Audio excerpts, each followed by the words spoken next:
Welcome to the Lincoln City Council meeting on March 23rd, 2026.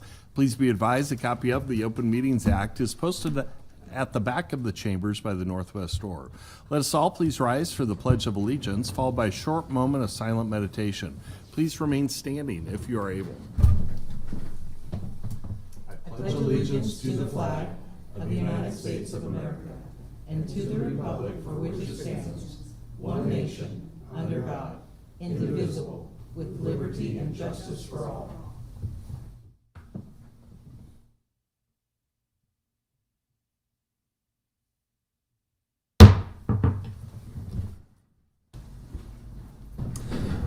The order of business of City Council is as follows. The clerk will call items listed on the agenda. Under public hearing, anyone wishing to speak on an item must first register and sign in at the table located in the lobby. The council shall require any member of the public addressing the council to identify themselves, the name of any organization represented by such person, and their address, unless the address requirement is waived to protect the security of the individual. Each speaker should state whether they are speaking in favor of or in opposition to the item. Testimony is limited to 5 minutes per speaker.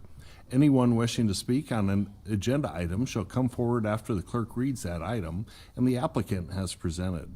After public comments, the applicant may make one short rebuttal.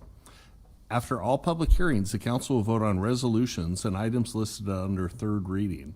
On the second and last Mondays of the month, immediately prior to adjournment, anyone may speak on any issue not on the agenda for that date nor planned for a future agenda. We ask that all speakers strive for civility and allow the business of council to proceed unimpeded. Will the clerk please call the first item of business? Our first item of business today for our City Council agenda of Monday, March 23rd, 2026 is our consent agenda, sections 1, 2, and sections 3.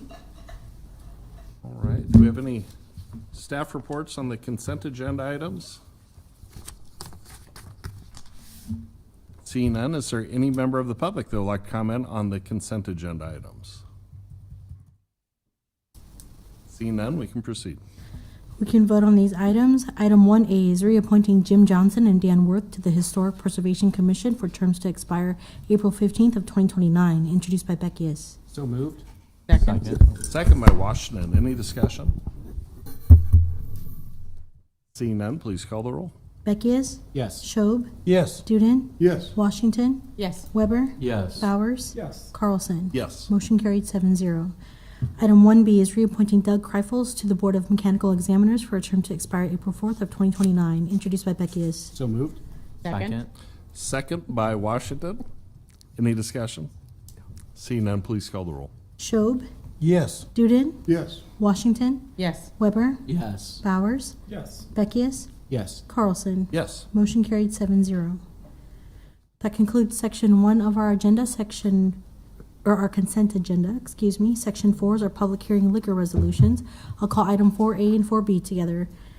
Item 4A and B is application of Showstoppers Family Dining and Entertainment LLC, doing business as Showstoppers Family Dining and Entertainment for a Class I liquor license located at 2077 N Street, and the related manager application of Kevin Witcher. All right. Is the applicant here? All right. Come on down.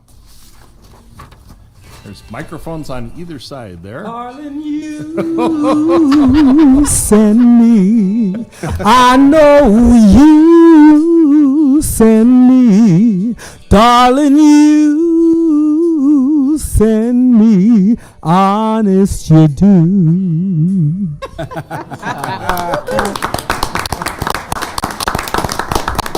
Showstopper, isn't it? Yes, yeah. Wow. Welcome. Wow, that's a first. Take my voice away here. But yeah, if you want to begin just with your name and address, then tell us about your application a Sure. little bit. My name is Kevin Witcher. The address for Showstoppers is 2077 N Street, Suite 100 in the Telegraph District.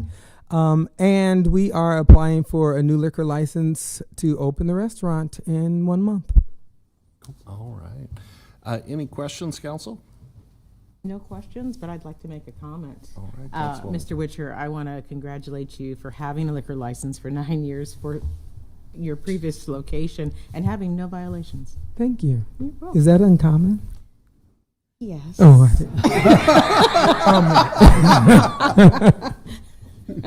All right. Well, thank Any you. other questions or comments, council? Good job. Council. You said in about a month. Do you have a date? Soft opening starts April 7th. And Screamers will be transitioning there? Well, Never mind. sort of. Yep. It's an all new day, so Showstoppers will be opening there. Looking forward to it. Thank you. Congratulations. All right. Any other questions, council? All right. Appreciate it. Thank you. Thanks, guys. Oh. Is there any member of the public that would like to comment on these items? Item 4A and 4B? If so, please come forward now. Mr. Chair, I don't see anyone coming forward, so I'd like to make a motion that we approve items 4A and 4B. I'd sign Kent. Second by Weber. Any discussion? Seeing none, please call the roll. Duden, Yes. Washington, Yes. Weber, Yes. Bowers, Yes. Schob, Yes. Beckius, Yes. Carlson. Yes. Motion carried 7-0.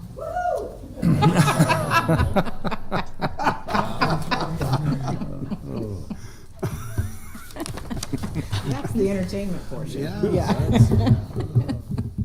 That concludes section 4 of our agenda. We'll move on to section 5, our public hearing ordinances, second reading and related resolutions.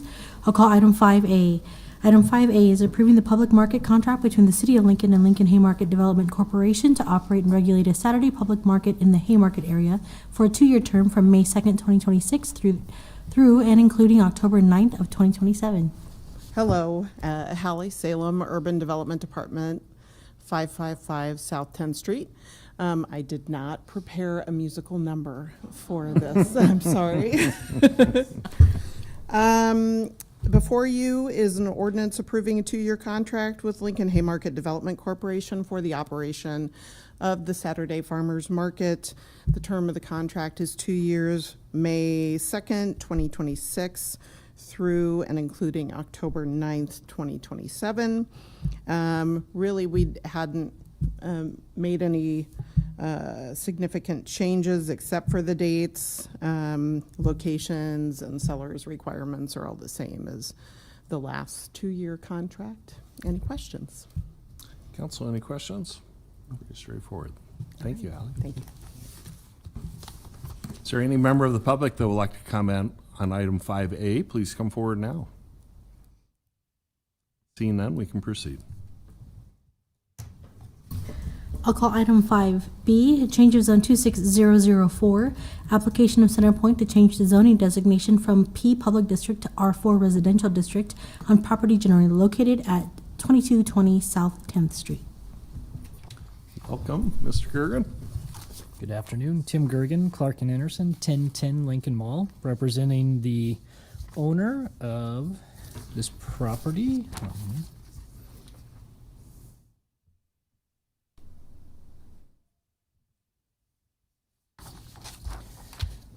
So what you see here is property that was formerly owned by the county. It was the Juvenile Detention Center. The Centerpoint has purchased this property from the county. It is currently zoned P for public zoning since the county owned it. It is now transitioned hands to a private entity, Centerpoint, and we need to change the zoning. We've been working with the planning department in the city of Lincoln for the last few months. We are moving forward with an R4 change of zone. You can see this property is the island of the P right there. We have Emerald Senior Living here, residences to the south. We're moving forward with an R4 zoning. That's what's in front of you for the vote. We have already been through Planning Commission for the special permit to allow Centerpoint to expand their mission. This will be a future adult alcohol and substance rehabilitation facility. It is a voluntary attendance, so it won't be any locked personnel. It's all voluntary. It's going to serve up to 30 residents. That's what we're permitted for, but I think we're going to be in more line of 22 to 24 residents. And happy to take any questions from you. Council, any questions on this? Is there any change? Good use of that property. Thank you. All right, appreciate it. Thank you, Tim. Is there any member of the public that would like to comment on this, or? Seeing none, we can proceed then.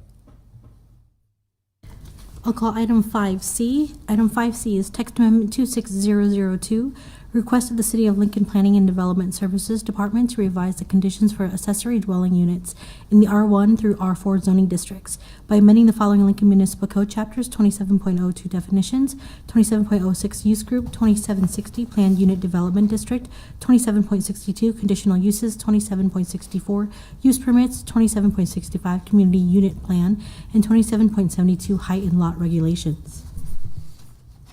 Welcome, Director.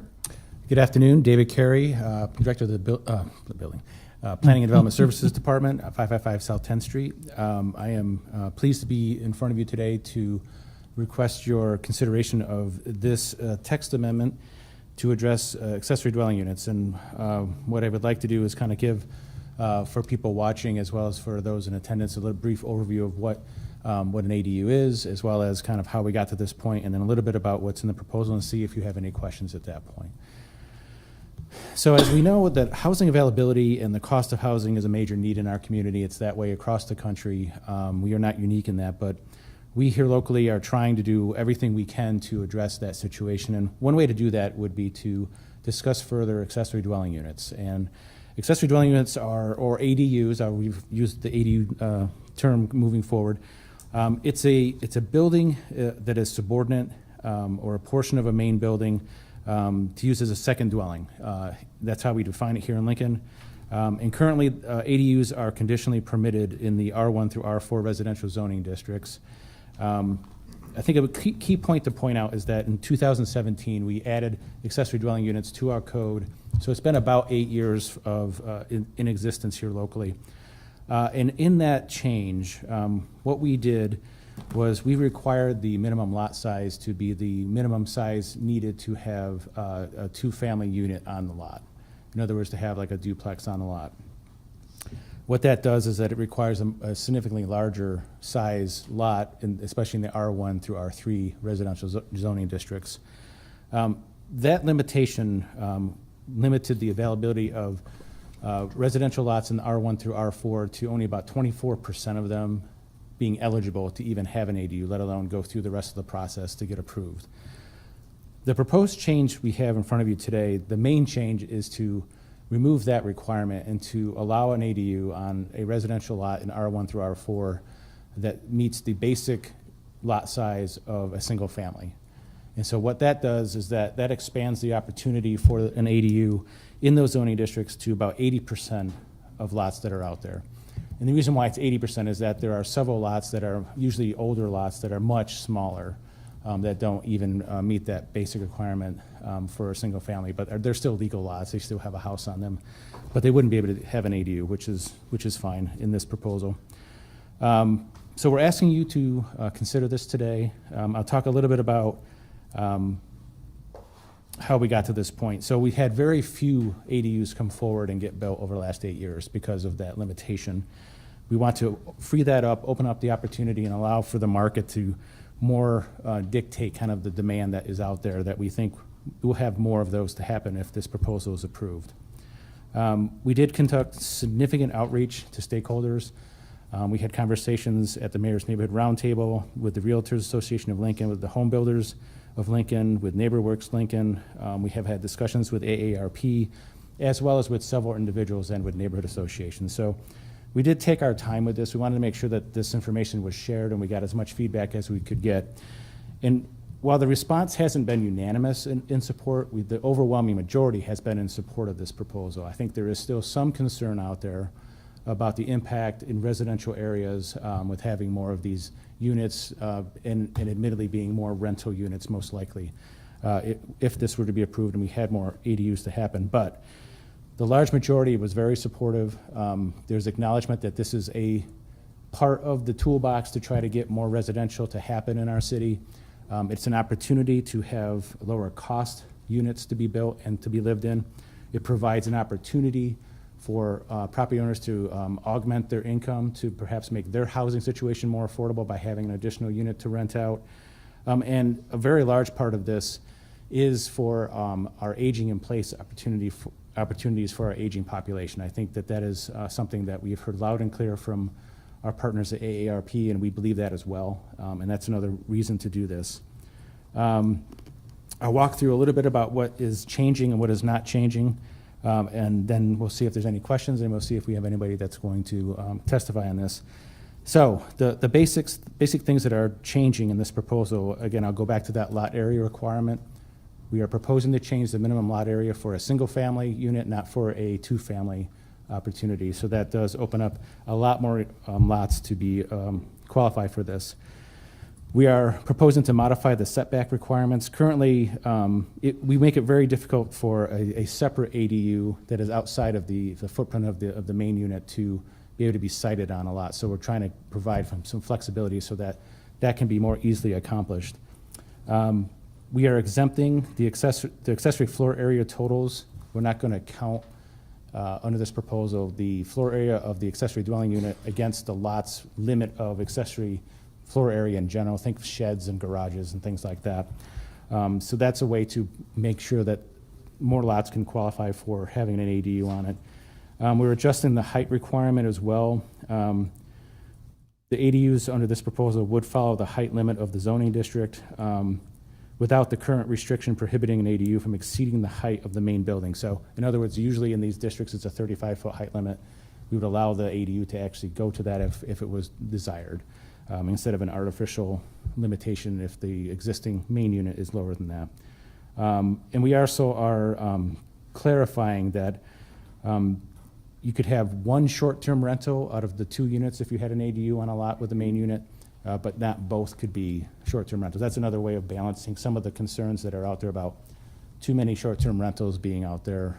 So that was just a more minor part of the proposal, but still important because we did hear that feedback. So things that are not changing based on our current rules. The maximum size of an ADU still has to be lesser of 800 square feet or 40% of the primary house. Again, the whole point here is that this is subsidiary to the main unit. That's the whole point of an ADU. It's also a way to make sure that it's more affordable as well. We are limiting it to one bedroom. The lot owner must live on the property still in one of the units, not just the main unit. We are still requiring to share utility connections with the main building. That makes sense. It controls costs as well, but it's also a way to make sure that we're not splitting out ownership. We are still requiring one additional parking stall to be required. That is a comment that comes up from even people that are in support, some concern with parking in the neighborhood. To put that in perspective, if there's a two-stall garage, we require 2 stalls for a single family. The two-stall garage would already accommodate that. The driveway would also allow for more parking, and they would meet this additional parking stall that way. This gets a little more tricky when you have smaller units that only have 1-stall garages or no garages at all. But there's also other ways to handle that, where you could get a parking stall off of an alley, which is what is often the condition in the older parts of the city as well. So there's ways to try to figure that out, as well as to add maybe some more parking spaces on the front. And we also are still requiring that the property be subject to a deed restriction stating that the ADU shall not be sold separately. I think that kind of is we all kind of agree with that. But we want to be very clear still that that's not the intent here, is to separate out the ownership of the ADU from the original lot of the single family. I will note that the Planning Commission did vote unanimously to support on March 4th of this year. We are gladly recommending approval to you as well, and I'm available to answer any questions you might have. Council, what questions do we have? Councilman Becky. Not a question, but a comment. I can't believe it's been 8 years since this came forward. It boggles my mind that it's been that long. I remember seeing this as a planning commissioner at that point, and I remember a lot of neighborhood opposition at that point in time to ADUs in general, and a lot of neighborhood groups being unfamiliar with what an ADU is, how they operate within an existing core neighborhood. And thankfully, we've had a little bit of time, maybe not much experience, but a little bit of time to get more accustomed to the concept and get people a little bit more comfortable with the concept. I just wanted to thank you and the planning department and the planners that worked on this for going through that community engagement process that I think is really important here, because obviously maybe not obviously, I'm a supporter of ADUs in terms of another tool in the toolbox in order to attack housing affordability in our community, but also recognize that there has been some historical opposition by some groups to the expansion of ADUs, although I don't feel as though that they will be burdensome in our community. But just wanted to thank you and your staff for going through that community engagement process. I guess 8 years now in the making to get to where we are today, albeit perhaps maybe not as far as other communities have gone with ADUs, but working towards a more full implementation. So thank you. Thank you, Chair. Other comments? I had one question for you. Just to clarify, the main property, if we will, that still is a requirement that it's owner occupied, correct? That. Well, sort of. So what the proposal has in it, that we're going to continue to require that the owner of the property either be in the main unit or in the ADU. It doesn't have to be the main unit, but we're still requiring ownership to be living on the property. Thank you. Appreciate that. Thanks. Any other questions or comments for Director? All right. Thank you. Are there any members of the public who would like to comment on this item 5C? If so, please come forward now. Welcome. Thanks. Hello, Nash Leaf, 2445 B Street. I have lived in Lincoln for the past decade and have been a homeowner in the Near South for 5 years. My wife and I serve as board members of the Near South Neighborhood Association, and we are raising our growing family in this community. I am here today to speak in a personal capacity in support of the proposed expanded ADU regulations. I believe accessory dwelling units offer a path towards gentle density in some of Lincoln's most in-demand neighborhoods. They increase housing options by utilizing existing infrastructure and provide opportunities for multi-generational families to support loved ones while allowing them to live independently. My wife and I are currently under contract to purchase a property in the Near South's Mount Emerald Historic District with the intention of developing one of the first ADUs permitted under the proposed regulations. As stewards of a century home, we believe expanding access to ADU permits allows homeowners to thoughtfully reinvest in existing properties, strengthening both family life and the surrounding neighborhood. Our proposed ADU is intended for my retired mother, who no longer wishes to maintain a full-size, multi-level home due to mobility and upkeep challenges. Her primary goal is to remain independent while continuing to live in a historic neighborhood she values, close to her 1-year-old granddaughter. We believe this property presents an ideal case for an ADU for several reasons. It is a large R2 zone property featuring a well-constructed 400 square foot carriage house in the rear, with separate paved alley access and dedicated parking. The lot measures 9,060 square feet, just under the current 10,000 square foot requirement, but within the new regulations. The carriage house already has an electrical connection, and there is sufficient paved area to expand the structure to approximately 750 square feet without additional lot coverage impacts. Furthermore, we were able to finance this via the sale of my mother's home equity that she currently has, which is a challenge for many folks financing these. We have engaged a local architect to prepare plans to ensure the design remains historically cohesive within the neighborhood. We look forward to submitting those plans for permitting as soon as the proposed regulations would allow. The bottom line, we see the opportunity these proposed regulations provide to keep families together and support older adults and those with disabilities in retaining independence, all while maintaining neighborhood character. We are excited to work with the city in the coming months and support these regulations. Thank you for your consideration. All right, thank you.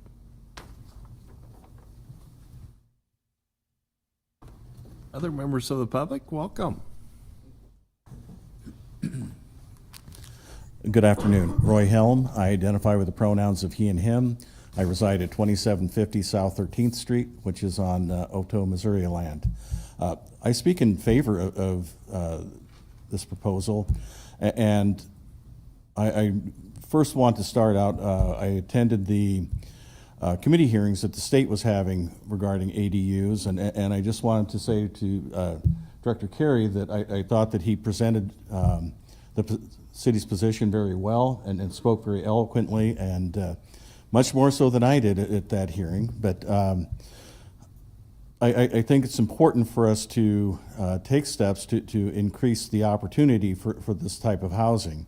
As was previously stated, we have aging in place. We also have situations where parents can offer residencies for their children that are not necessarily under the same roof, but also more affordable. So it is important. While I do support this, I do share some of the concerns in some areas where there might be skepticism about how this will work, the potential negative impacts. But I think if the planning of this is done and if people are utilizing this and trying to maintain the cohesiveness of a neighborhood, that it should have very little impact. So I see this as very positive. I don't know where the state is or where the legislation is, if it even made it out of committee. I don't know, Director Carey, if you know. But one of my biggest concerns was that the state taking control of municipalities' zoning and requirements. And I think it's been evidenced pretty well that our state legislators aren't listening to us, the voters. And therefore, I don't trust them. And I think it's important that we have some good regulations in place to take care of this situation, to manage this situation, and to provide some stability and consistency in how this is handled. So again, I hope that you will support this, and I appreciate the hard work that's gone into the years of planning and the years of discussion and the outreach that the planning department had with the communities. So thank you, and have a great day. Thank you, Roy. Are there other members of the public? Welcome, come on down.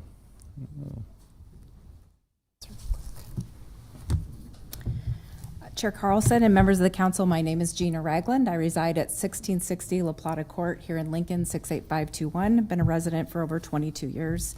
I appear before you today on behalf of ARP Nebraska in strong support of the proposed zoning amendments that will make it more feasible for homeowners in our community to build accessory dwelling units, or as you've heard, ADUs. According to ARP Nebraska's 2025 Vital Voices survey, 92% of Nebraskans age 45 and older say that being able to live independently in their own home as they age is extremely or very important to them. Aging in place, as you've heard today, isn't just a luxury or a trend, it's a deeply held value shared by older adults across our state. But for aging in place to be realistic, people need housing options that support changing needs, and right now, too many neighborhoods simply don't offer them. That's where ADUs come in. ADUs are one of the most practical, flexible, family-friendly tools we have to help older adults remain in the homes and communities they love. They allow families to support one another, whether an older adult adds an ADU for a caregiver or family member, or a family builds one to care for a parent, grandparent, or other older relative.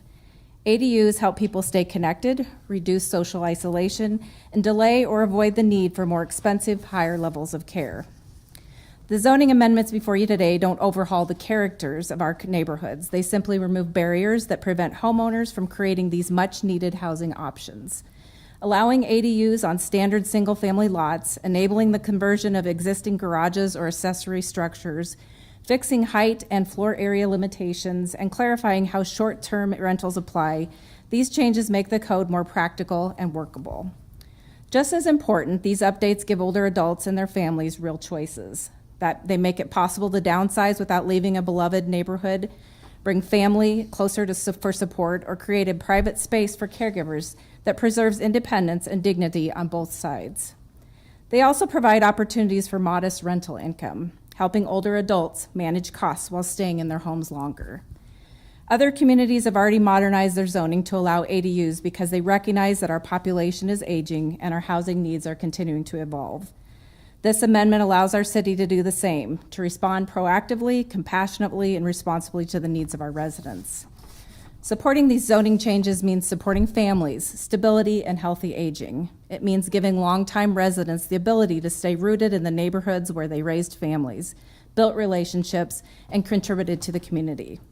On behalf of ARP Nebraska, I urge you to adopt these amendments and take an important step toward making our city more age-friendly, more inclusive, and more responsive to the real-world needs of the people who live here. Thank you for the opportunity to comment, and I'd be happy to answer any questions. Council, any questions? You should. Thank you. Welcome. Good afternoon, members of the council. My name's Peter Catt. I'm appearing this afternoon on behalf of being an advocate for affordable, attainable housing in our community. This is an item that the city addressed 8 years ago, and at the time I said it wasn't very practical because it was extremely difficult. Well, it's proved the case. When I checked in a while ago, I don't think we built any in existing areas simply because it was too hard. And so in terms of changes, these changes make it a lot more practical for us to create the opportunity for more to happen in our community. But I'm telling you, or my opinion again, it doesn't remove a couple of the remaining really huge barriers that if we're really going to make this happen, we need to think about. One of the big ones is requiring owner occupancy, and the other one is the building standards. Those are the two issues that remain the same. When my Strong Towns group met with city planning staff and they presented, one of the persons in the audience was a small-time homeowner that had 3 rental properties in the Indian Hills neighborhood, and she made the point, I've moved a few blocks away to my own home. I have these 3 rentals that I maintain in the neighborhood. I have a large backyard. It would make a lot of sense for me, even though I'm one of those nasty investors, to be able to put ADUs on my property. And so the discussion that I think we need to have is not whether or not this should only be restricted to owner-occupant ability to develop, but who is responsible for having an ADU? And I would submit that not just being an owner doesn't make you a responsible ADU developer in a neighborhood, and I know a lot of investors that would be really good at it. The last one was a new item that I've not spent a lot of time yet, but there's apparently some provisions in the International Residential Code that specifically address building code standards for ADUs, tiny houses, which make it easier to do. I've not looked at it yet.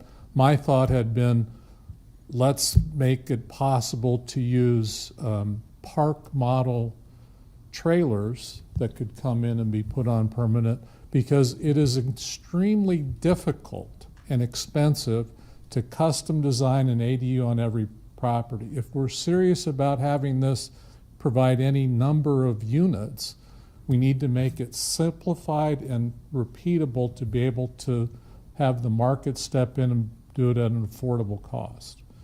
So I support this change. I raise and bring to your attention that it will need more. Hopefully we won't wait another 8 years if we don't. And the question is, and I think Planning Commission members indicated, let's take a look at how many actually get built over the next, pick a time, 6 months, 12 months, and decide whether the policy changes have really accomplished our objective. And just by way of history, a lot of this came about because in one of the last comp plan updates, we dramatically increased the assumptions we made in the comp plan in terms of the number of housing units that would be built within the existing environment. Historically, in the city of Lincoln, our neighborhoods have been reluctant or hostile to increasing any density levels. And the comment made earlier about gentle density increases is exactly what ADUs provide, take advantage of existing infrastructure and make our community stronger. So this is a step in the right direction, and if we're going to continue to identify increasing housing density in the existing city, we need to come up with a policy that has a practical solution. I think, Sandra, the one thing you mentioned was the tax credit projects. So I looked at the one I started driving on 13th Street. Man, that is not gentle density with those beasts that came in down there on 13th Street. So that is the other choice, the only other choice that I see the city of Lincoln making on a policy level to increase our existing city density. Making ADUs easier to accomplish, I think, has the best opportunity to make our community better. be happy to answer any questions. Council, any questions? Oh, Councilman Duden, I'm sorry. Peter, I'm not that familiar with this, but was there some discussion about, you can almost have every house on the block add an ADU? And would that cause a parking problem, that sort of thing, or No, was there any discussion about that? no.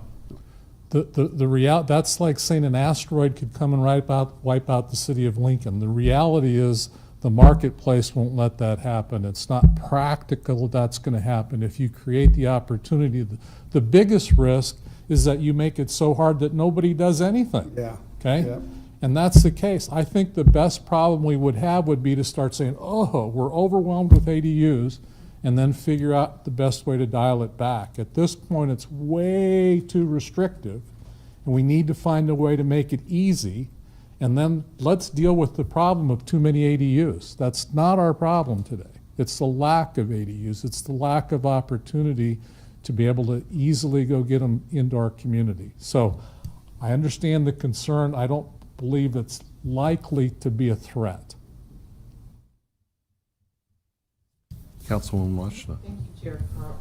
Thank you, Chair Carlson. Mr. Catt, would you define, you said, I think, park-style trailers, would you define that?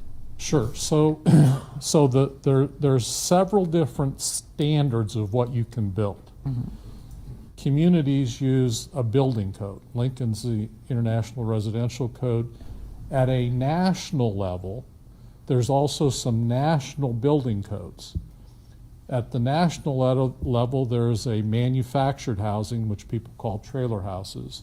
Yeah. There's modular, and then there's a recreational vehicle building standard. Those are the three national standards of what you can build that people could live in. And so cities are required to accept structures that are built according to those codes. Now, they can play a lot of games with them, but ultimately, federal law trumps local laws, and those are permitted types of buildings. So I think you probably understand manufactured and modular. The recreational code is really developed, so if you have an RV that goes down the road, under 400 square feet, there's a certain class of those recreational vehicle buildings that are called park models. And park models were an adaptation of the recreational industry to adapt RVs to more permanent locations in RV parks. And if you want to see an example of one in Lincoln, up on the one on Interstate 80, they have one park model in that RV park up there. I think the city still owns that one. But it's intended, it's built to that standard. It connects like a regular RV, but it's intended not to move around and go up and down the highway. The problem with them are they're kind of an orphan because RVs are not considered under the HUD standards to be permanent housing. There are a handful of communities in the country that do allow RVs to be used for housing. And it's a pretty big leap. I don't know quite how to get there. I haven't come across a way that I think I can convince people it's an easy step to take. But if you were in and experienced and went through a park model, or you went through any of the current manufactured housing products that are out there, you would be surprised at what good quality they are and what they provide. So thanks for letting me go way over my time on explaining the park model. It's an option out there, and as you know, I'm always thinking about how can we, and the advantage is you can go buy one from Champion Homes out in York for somewhere between $60,000 to $80,000, and it's 400 square feet of pretty decent living space. So can we find a way to let people have that as a housing choice should they so choose it? We're not requiring people to do it, and they look pretty good. Councilman Weber. Yeah, thank you, Chair Carlson. Mr. Catt, I do always appreciate your perspective, and as my colleagues were asking some questions, I was reflecting on the fact that you said an issue that you did have is the owner occupancy aspect of this. And I was just reading through the materials provided by the AARP, and it was saying how there are jurisdictions that require it, how even in areas where they don't, 2/3 are typically owner occupied. I'm curious of your thoughts as someone who has an issue with that, of what you would prefer to see, right? If the owner's not the one responsible for the ADU, who would be, I guess? Well, in the model that I would advocate, and Yeah. particularly in the neighborhoods where I think it's most likely that we could see a significant increase of ADUs, the properties are primarily owned by investors. It's the woman in Indian Hills that owns 3 rental properties that does a good job, and today in Lincoln and across the country, we're getting a lot of landlords vilified, right? And historically, single family, these types of property are owned and operated by mom and pops. It's only in the last 10 years that we've had these big corporations come in. And I just think we should find a way to let good mom and pops be able to acquire properties and add ADUs in them, because it adds housing. And I don't think you're going to get a very good result if you require every single owner basically going in and get a custom suit on every property that you're trying to create an ADU. We need to create some kind of system or process or incentive. This would be a market incentive where investors could acquire a property, add an ADU, and make money and make the community better by doing it. And currently that's hard. I've explored a couple different ideas. There's a little flexibility in the ordinance change where it talks about beneficial owners. I think the city attorneys interpreted and wanted that to apply simply to, if you're an old person like me, you might have a trust, something along those lines. But I think it may be adaptable enough where, and I've explored the idea of either a cooperative, a housing cooperative, if you know what those are, or the possibility of NeighborWorks Community Land Trust being the title holder, but there would be beneficial ownership of the underlying units. So I think the key is not who owns it, but who's responsible for making sure it's a good use in that neighborhood. And the assumption is an owner-occupant who lives on site is the best person to do that. I don't agree with that assumption. I've seen some pretty bad owner-occupants, so I've dealt with them. So No, thank you for that answer. That's so I don't yeah, really, I don't have a this requires a very delicate balance of a Absolutely. lot of competing interests, and I don't have an answer. And I think, you know, the question, and the group that we had at the library talking about this, I think in general, they liked the owner occupant requirement, but as I started talking about having licensed or qualified ADU, and it's interesting what if you put in ChatGPT and ask the questions, what you can get out. There's some interesting things you could do, but it's not on, I mean, I can't do it on my own. There needs to be somebody saying, oh, let's go try, let's go do. And I just want to, when I have the right opportunity, make sure I've raised it. And Yeah. so. No, and I appreciate that. I think that's So that's my I really thoughts today. appreciate that. Yeah. We'll see. Yeah. It starts with somebody that wants to put in an ADU. Yes. Yep. Right? Which we have one right here, but that's a pretty, in terms of how creating ADU goes, identified property, identified use, financing source, long-term resident of the neighborhood, doesn't get any better than that, right? We should pay him a bonus for getting that done. I think he agrees. I'm sure he does. Wow, that's awesome. If we could have 100 of those happen, but 100 of those just don't happen that easily. And so the question is, what can we do to get to the other 80, 20, whatever we need to do? And I don't have all the answers. I keep looking and try to engage people that, because I think it makes Lincoln better if we have that density increase gently rather than big scale. Appreciate that. Thank you. Any other questions? Thank Appreciate you. it. Have a great afternoon.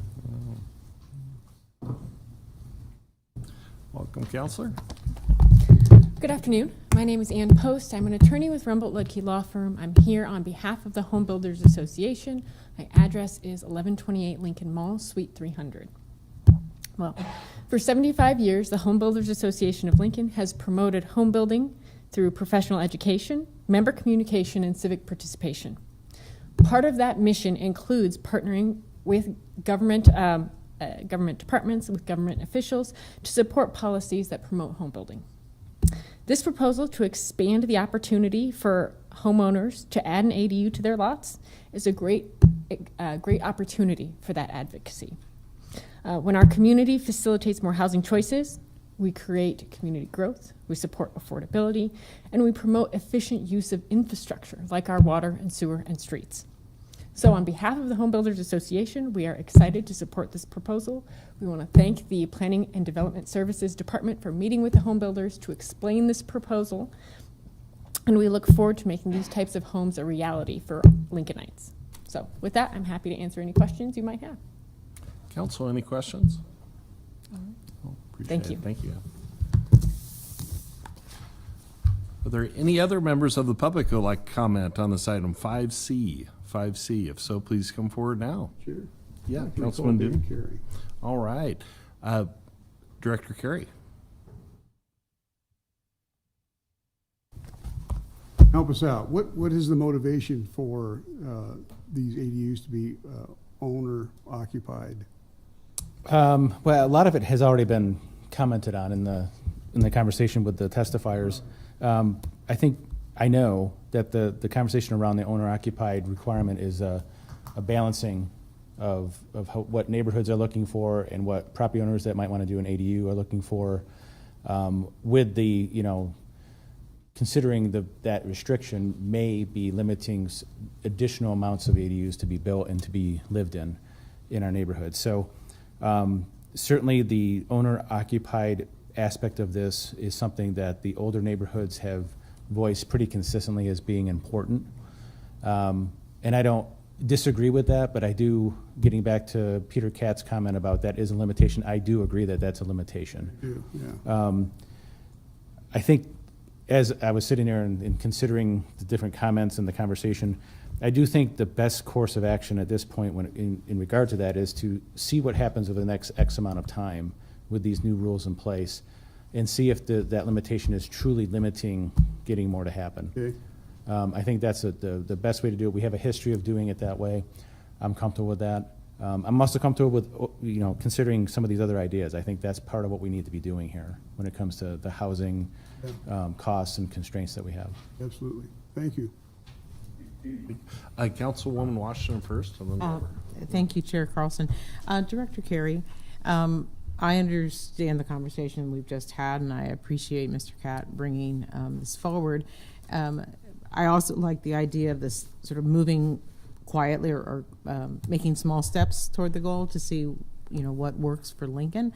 And I'm curious if you have mapped the areas where this would allow ADUs. I mean, I know it's R1 through R4, but my gut is telling me that there are places in Lincoln that because of covenants and homeowners associations does not allow for ADUs. And so I am very curious about how we're managing all of the city when we say we allow ADUs. Are we talking about the entire city? Or are we concentrating in the urban center? Sure. So there's two points in an answer to that question. One point is that R1 through R4 encompasses the vast majority of the land area of the city. That is the largest area, if you were going to identify that. Mm-hmm. It dwarfs, the amount of commercial zone areas, things like that. But you're correct. There are areas, and mostly in newer areas, where there are some private covenants that do limit the ability to do an ADU. This proposal does not address that point.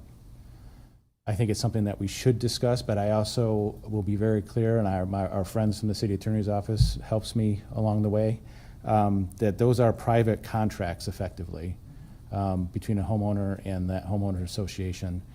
And people enter into those contracts freely. Now, that doesn't mean that may not be an issue that there are certain areas of the city that are not privately not allowing ADUs to happen. However, I will say that more recently we have had conversations, and now we are having a project come forward that is explicitly saying they're going to promote and construct ADUs as part of the project. So I think it's a possibility that we're seeing a little bit of a sea change in what the market is asking for or demanding. So we certainly will be supportive of those types of projects when they come forward. I think that's wonderful. I worry at some point about putting all the stress on central neighborhoods for density, and I'm glad to see that there are some developers who are interested in adding density into newer projects. Yep. Thank you. Councilman Weber. Thank you, Chair Carlson. Director Carey, I find this conversation extremely interesting. When I was reviewing the materials provided by Gina on behalf of the AARP, Peter Catt said at the same time, he was talking about the trailers and the limitation to that. And I was reading the materials that had also mentioned that as a possibility for an ADU. Was that considered in this proposal? What is, I guess, the rationale behind the planning department's proposal as it relates to that? So I will say in a related but different conversation that's happening right now, the topic of allowing and supporting modular homes as they come through is an active discussion. My department will be supportive of that.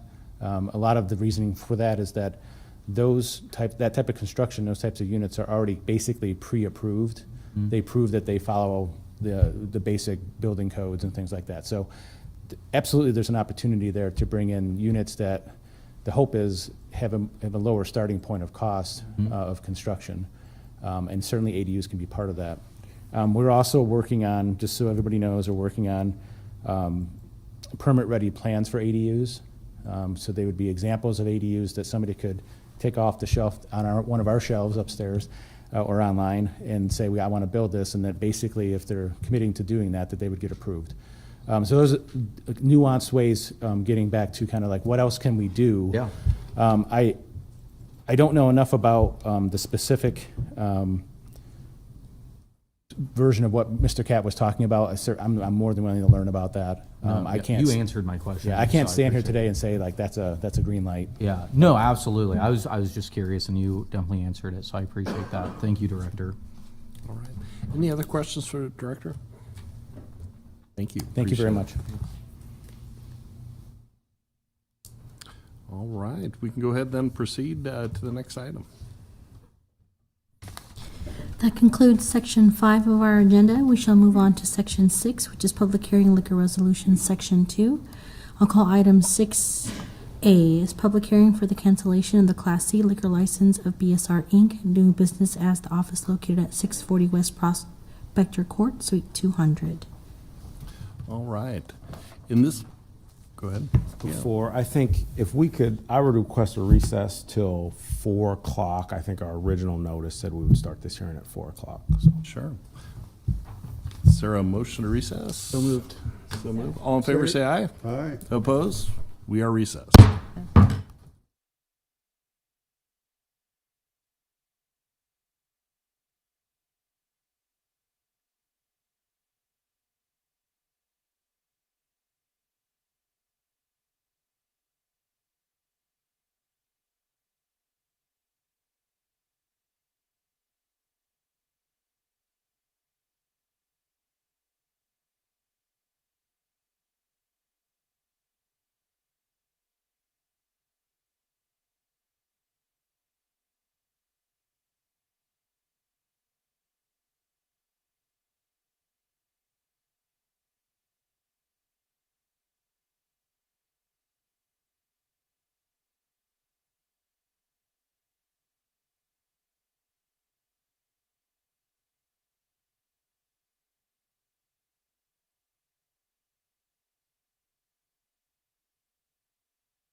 right, LNK TV, we're ready. All right. This hearing was postponed from March 16th, 2026 to today, March 23rd, 2026. The hearing and vote will be today. This is a cancellation procedure that will be conducted in accordance with Nebraska law and Lincoln Municipal Code. The licensee was provided with proper notice of today's hearing. The order of the hearing will go as follows. We will start with the city, who will present evidence. The licensee and any member of the city council may question any witness that testifies. Then the licensee may present evidence. The city attorney or his designee and any member of the city council may question any witness that testifies. Then anyone who is present may testify in support or against cancellation of the license. Testimony is limited to 5 minutes. Any member of the city council may question anyone who testifies. Then the city may present any rebuttal evidence. The licensee and any member of the city council may question any witness that testifies. Then the hearing will be closed. The city council will vote today at the conclusion of the hearing. At any time, the chair may limit testimony or cross-examination where it appears incompetent, irrelevant, or unduly repetitious. Let's begin with the city. Okay, it does work. Okay, all right. I would call Johansi Christie, City Attorney. I'd call Investigator Parker.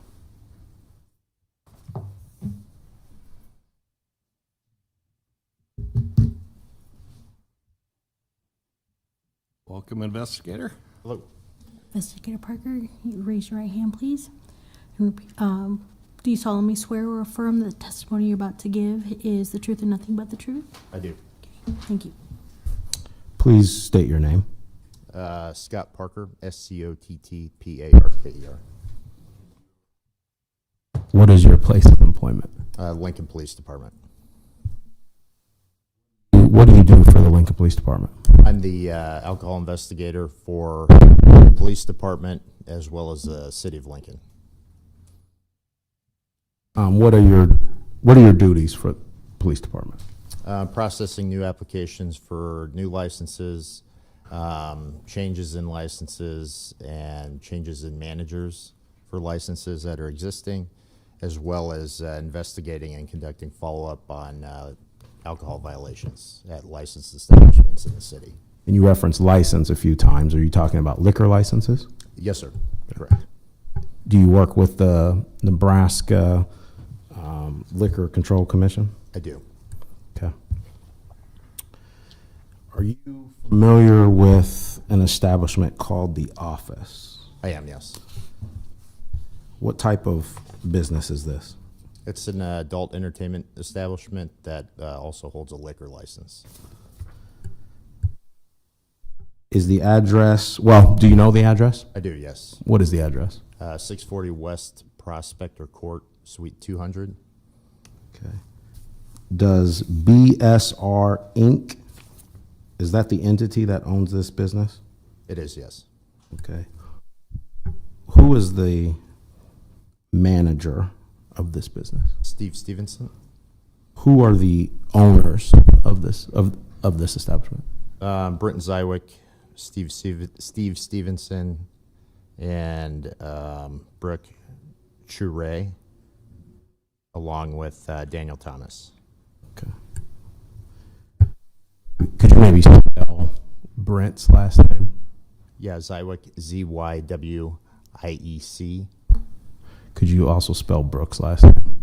I'll have to refer to my notes, but yes, I can. Okay. Ciurej. And I apologize if I mispronounced that.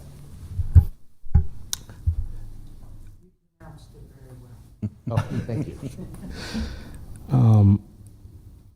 I want to turn your attention to May 25th, 2024. Did the Lincoln Police Department receive a call for service to the office? Yes.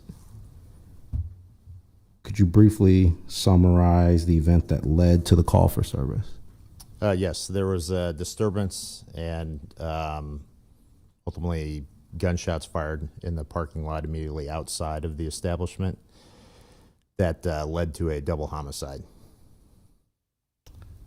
Was the Lincoln Police Department lead investigation of the double homicide? Yes. Through the investigation of the double homicide, did you learn of possible tavern violations? I did, yes. And when we speak of tavern violations, could you just tell us what that means, tavern violation? Yes, so any violation to the laws or rules that are set forth by state statute, the rules and regulations of the Nebraska Liquor Control Commission, as well as Lincoln City Code. Okay. Did you investigate these potential tavern violations? Yes. Did you conclude if any violations occurred? Yes. What did you conclude? Through review of surveillance footage, I was prompted by the criminal investigators that were investigating the double homicide to numerous instances in violation, including several instances of touching between dancers and patrons in the private rooms that they had seen. That caused them great concern to let me know about it. And I reviewed several video files containing or showing the touching that occurred. What was the time frame of the videos that you reviewed? It was approximately the day, I guess, the 24th into the 25th, the night of the double homicide.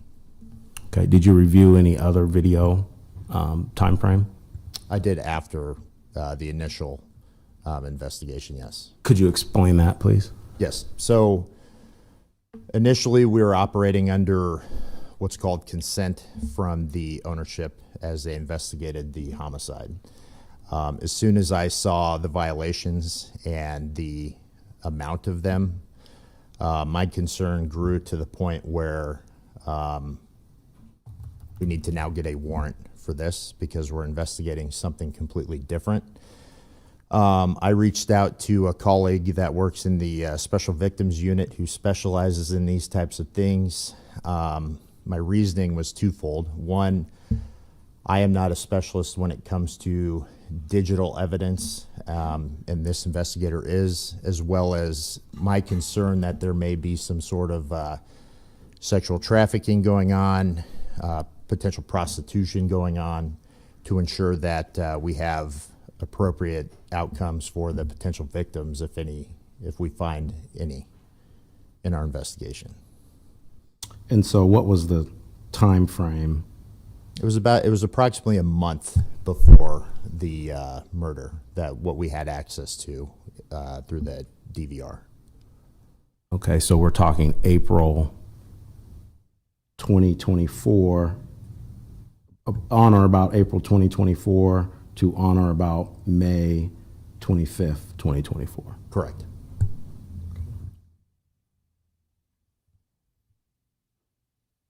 During that time frame, did you witness sexual contact as defined by Lincoln Municipal Code Title IX? Yes, I did. During that time frame, did you witness nude entertainment as defined by Lincoln Municipal Code Title V? I did, yes. During that time frame, did you witness physical contact between employees or performers and patrons as defined in Lincoln Municipal Code, also Title V? Yes, I did. Did you witness, during that time frame, did you witness drinking while on duty as defined by Lincoln Municipal Code under Title V? Yes, I did.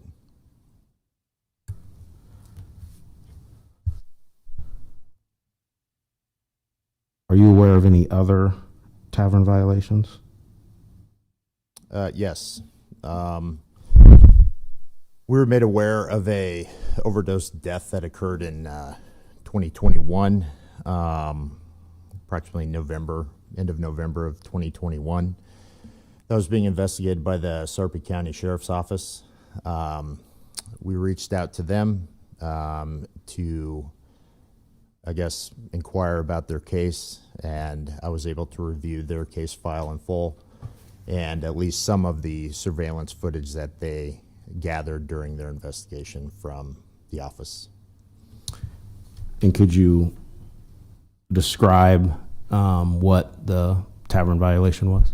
Yes. So through their investigation, it was determined that a dancer at the office was in a private room with a patron, and during the private dance, or at least, during the private dance, what I saw on the surveillance footage and what they also saw was the patron produced a plastic bag, and you can see the performer appear to try and break a pill off from their investigation, and that's what it looks like to me.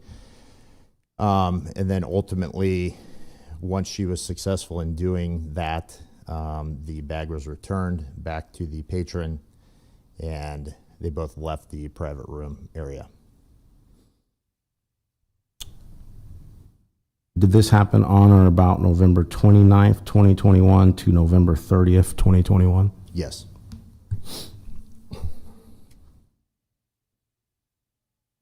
So on or about November 29th, 2021 to November 30th, 2021, did you witness violations of Nebraska Revised Statute 28-416, possession of a controlled substance and delivery of a controlled substance? Yes.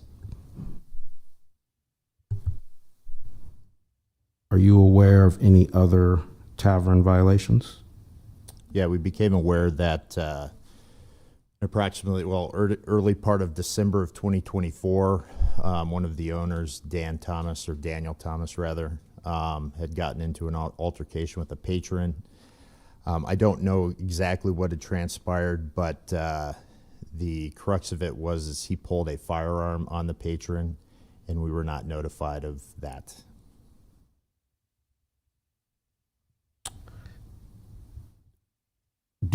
When did this happen? Early December of 2024, I believe. Did it happen on or about December 8th, 2024? Yes.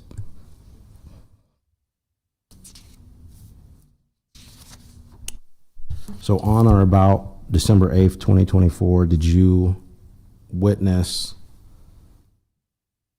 a violation of Nebraska Liquor Control Commission Rule and Regulation 019.01F1 disturbance? I did not witness it. However, through the initial complaint and then being present at the Nebraska Liquor Control Commissioner's hearings, I believe January of this year, they had a question about that when another club with somewhat same ownership was there because their liquor license had been denied by this body. And that particular situation was brought up then, and there was admissions that did occur. I believe it was Dan had pulled a firearm on a patron who brandished a knife. So let me ask this a different way. Are you aware of violations that occurred on or about December 8th, 2024, violations of the Nebraska Liquor Control Commission Rule and Regulation .019.01F disturbance? Are you aware of that? Yes. Are there any other violations that you are aware of? I am aware that several of the owners, Daniel Thomas and Brenton Zywick, have been indicted on numerous federal charges, along with the prior executive director of the Nebraska Liquor Control Commission, Hobart Roop.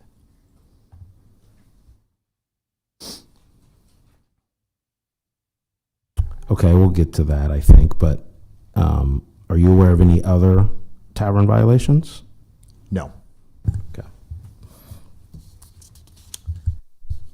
Briefly, just the layout, physical layout of the office. I'm going to ask you about that. Okay. Are you familiar with the general layout of the office? Generally, yes. Are there private rooms? I think you've referenced private rooms. Yes, there are. How many private rooms are there? I know of at least 3. Are there cameras in these? Were there cameras in these private rooms? Yes.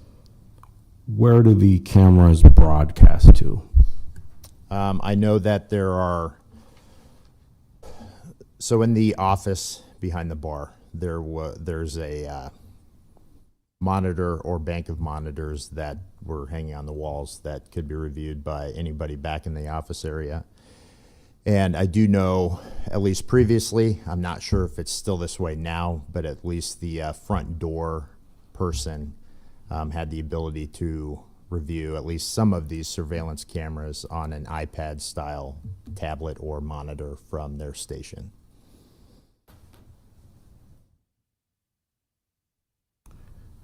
Okay. Based upon your investigation with the office, has the management of the office demonstrated inability to conform to all provision, requirements, rules, and regulations of the Nebraska Liquor Control Act? Yes.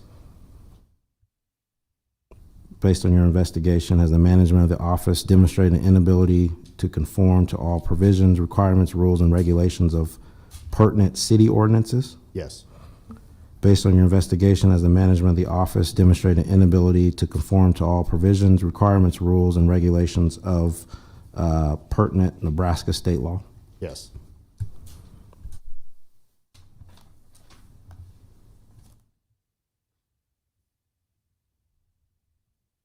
Is the office attached to another business? Yes. What business is it attached to? Playmakers. What type of business is Playmakers? They also hold a liquor license as well. More of a bar area that specializes in sand volleyball on the exterior. Is RSB Volleyball Inc. the entity that owns this business? Yes. Who is the manager of this? Steve Stevenson. Okay. Who are the owners? Steve Stevenson, Brent Zywick, and Brooke Chure. So do both the office and Playmakers have the same manager? Yes. Okay. And do they have similar ownership? Yes.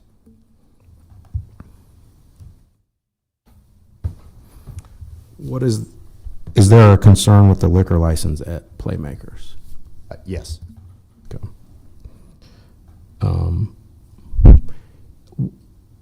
What is the concern, if any, other than what you've testified to? The concern is not only the concern laid out today at the office, but also prior in late 2025 when new ownership application came in for the night before that had roughly the same ownership that was denied due to the same concerns. The concerns are that there's so many serious violations that have occurred at the office to the point of 2 of the owners being indicted, that because of the shared ownership with Playmakers, there's concern that they don't have the ability to abide by the laws of the state of Nebraska, city code, and rules and regulations of the Liquor Control Act. So based on your investigation, has the management of Playmakers demonstrated inability to conform to all provisions, requirements, rules, and regulations of the Nebraska Liquor Control Act, pertinent city ordinances, and Nebraska state law? Yes. You mentioned, I think, a order from the Nebraska Liquor Control Commission from earlier this year. Is that right? Yes.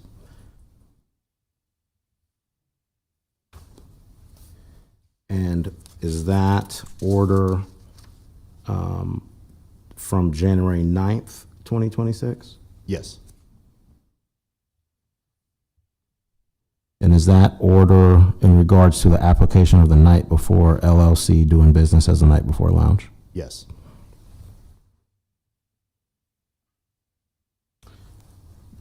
Did the Liquor Commission find that the applicant, the Night Before LLC, doing business as the Night Before Lounge, to be not fit, willing, and able to properly provide the service proposed within the city where the premises described in the application are located? Yes. Did the Nebraska Liquor Control Commission find that the applicant, the Night Before LLC, doing business as the Night Before Lounge, cannot conform to all provisions and regulations of and rules and regulations adopted pursuant to the Nebraska Liquor Control Act? Yes. And again, was that on January 6th of 2026? Yes. At the time of that order, Steve Stevenson was the owner, correct? Owner and manager. Yeah, part owner and manager, correct. And Brooke, how do you pronounce her last name? Shure? Shure. Okay. Shure. Shure and Daniel Thomas were owners as well. Yes.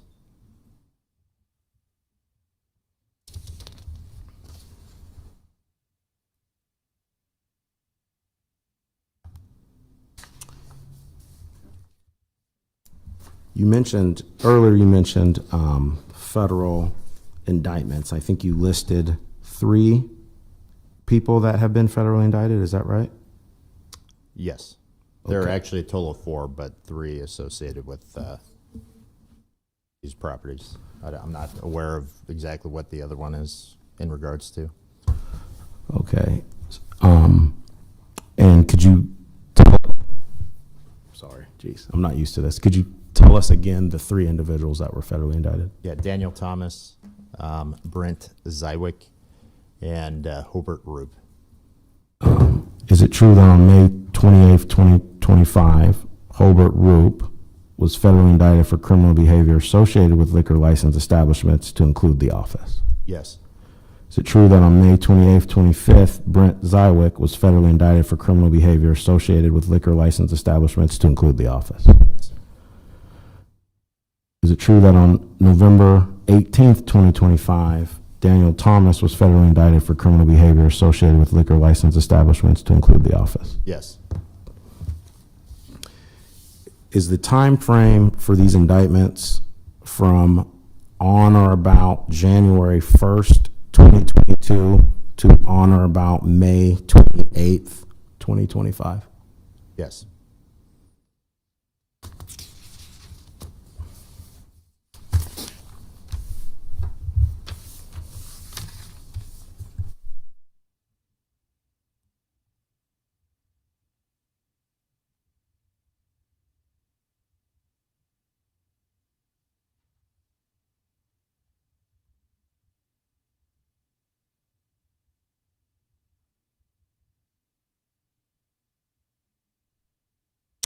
I don't have any further questions.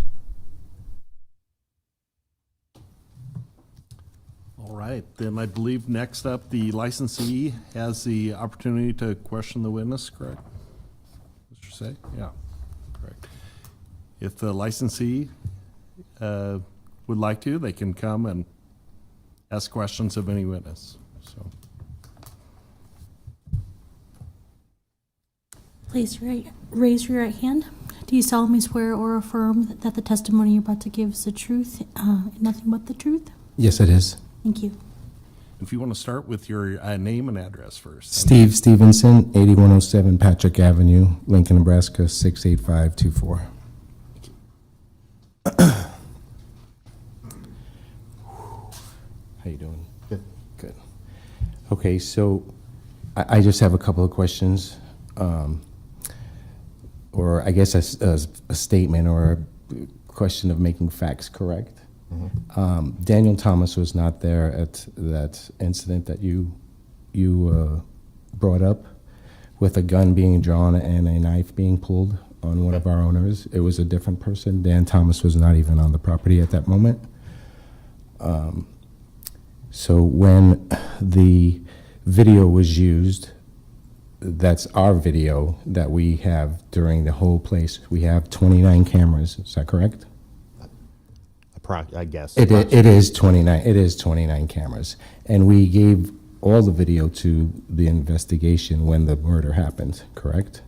As far as I know, yes. Yes, we were very forthcoming and Absolutely. Okay.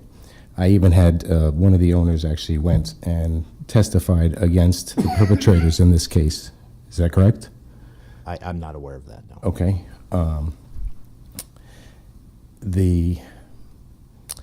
You say there was video of sex trafficking and prostitution? Potential, that was my worry. Okay, there's not any prostitution or sex trafficking. And I don't like that you suggest that without any evidence. I guess it's a statement, not a question. I'm sorry. On the overdose death that you said a patron handed a dancer a substance, was it proven to be a narcotic that was provided?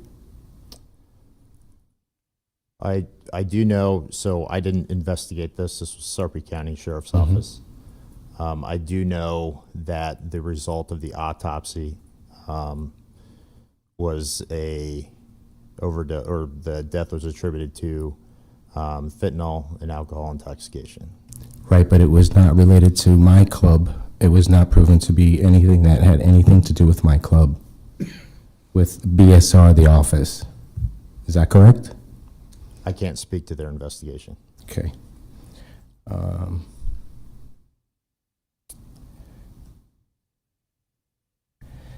I'm sorry, I'm a little nervous, guys.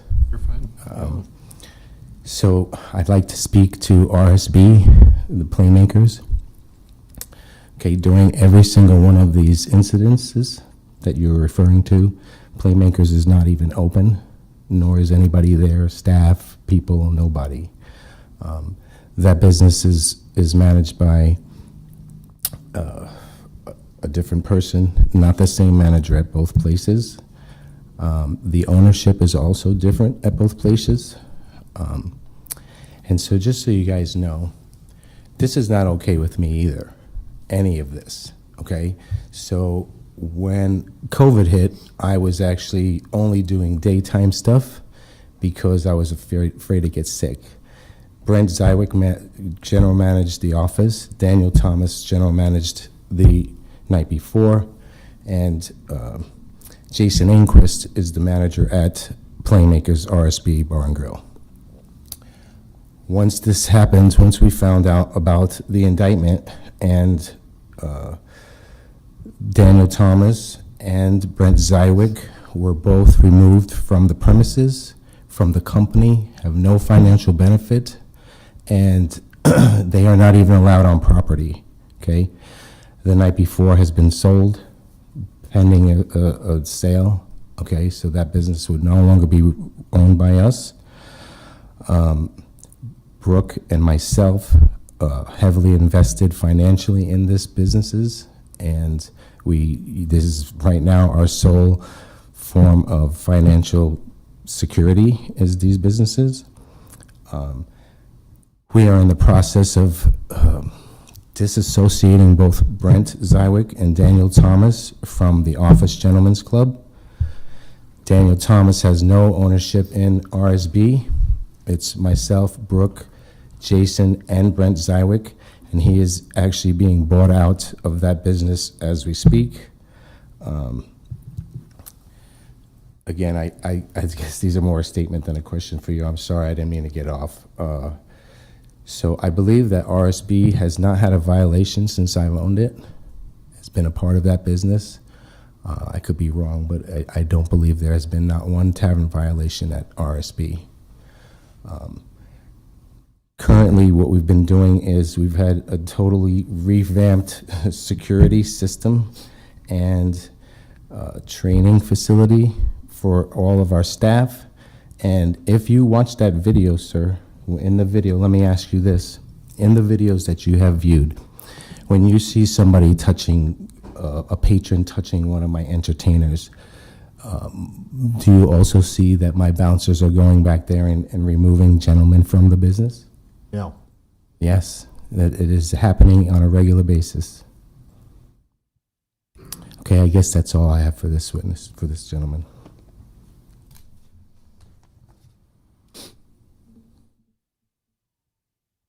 do we go to? Sorry. Not used to being judges. Tim C., Assistant City Attorney. I think the question would be if the city has any further witnesses they want to present. So that would be the next step. All right, thank you. Yeah. Does the city have any other witnesses to present? No, we do not. Okay. All right. Then next up, the licensee may present any additional evidence that you like, too.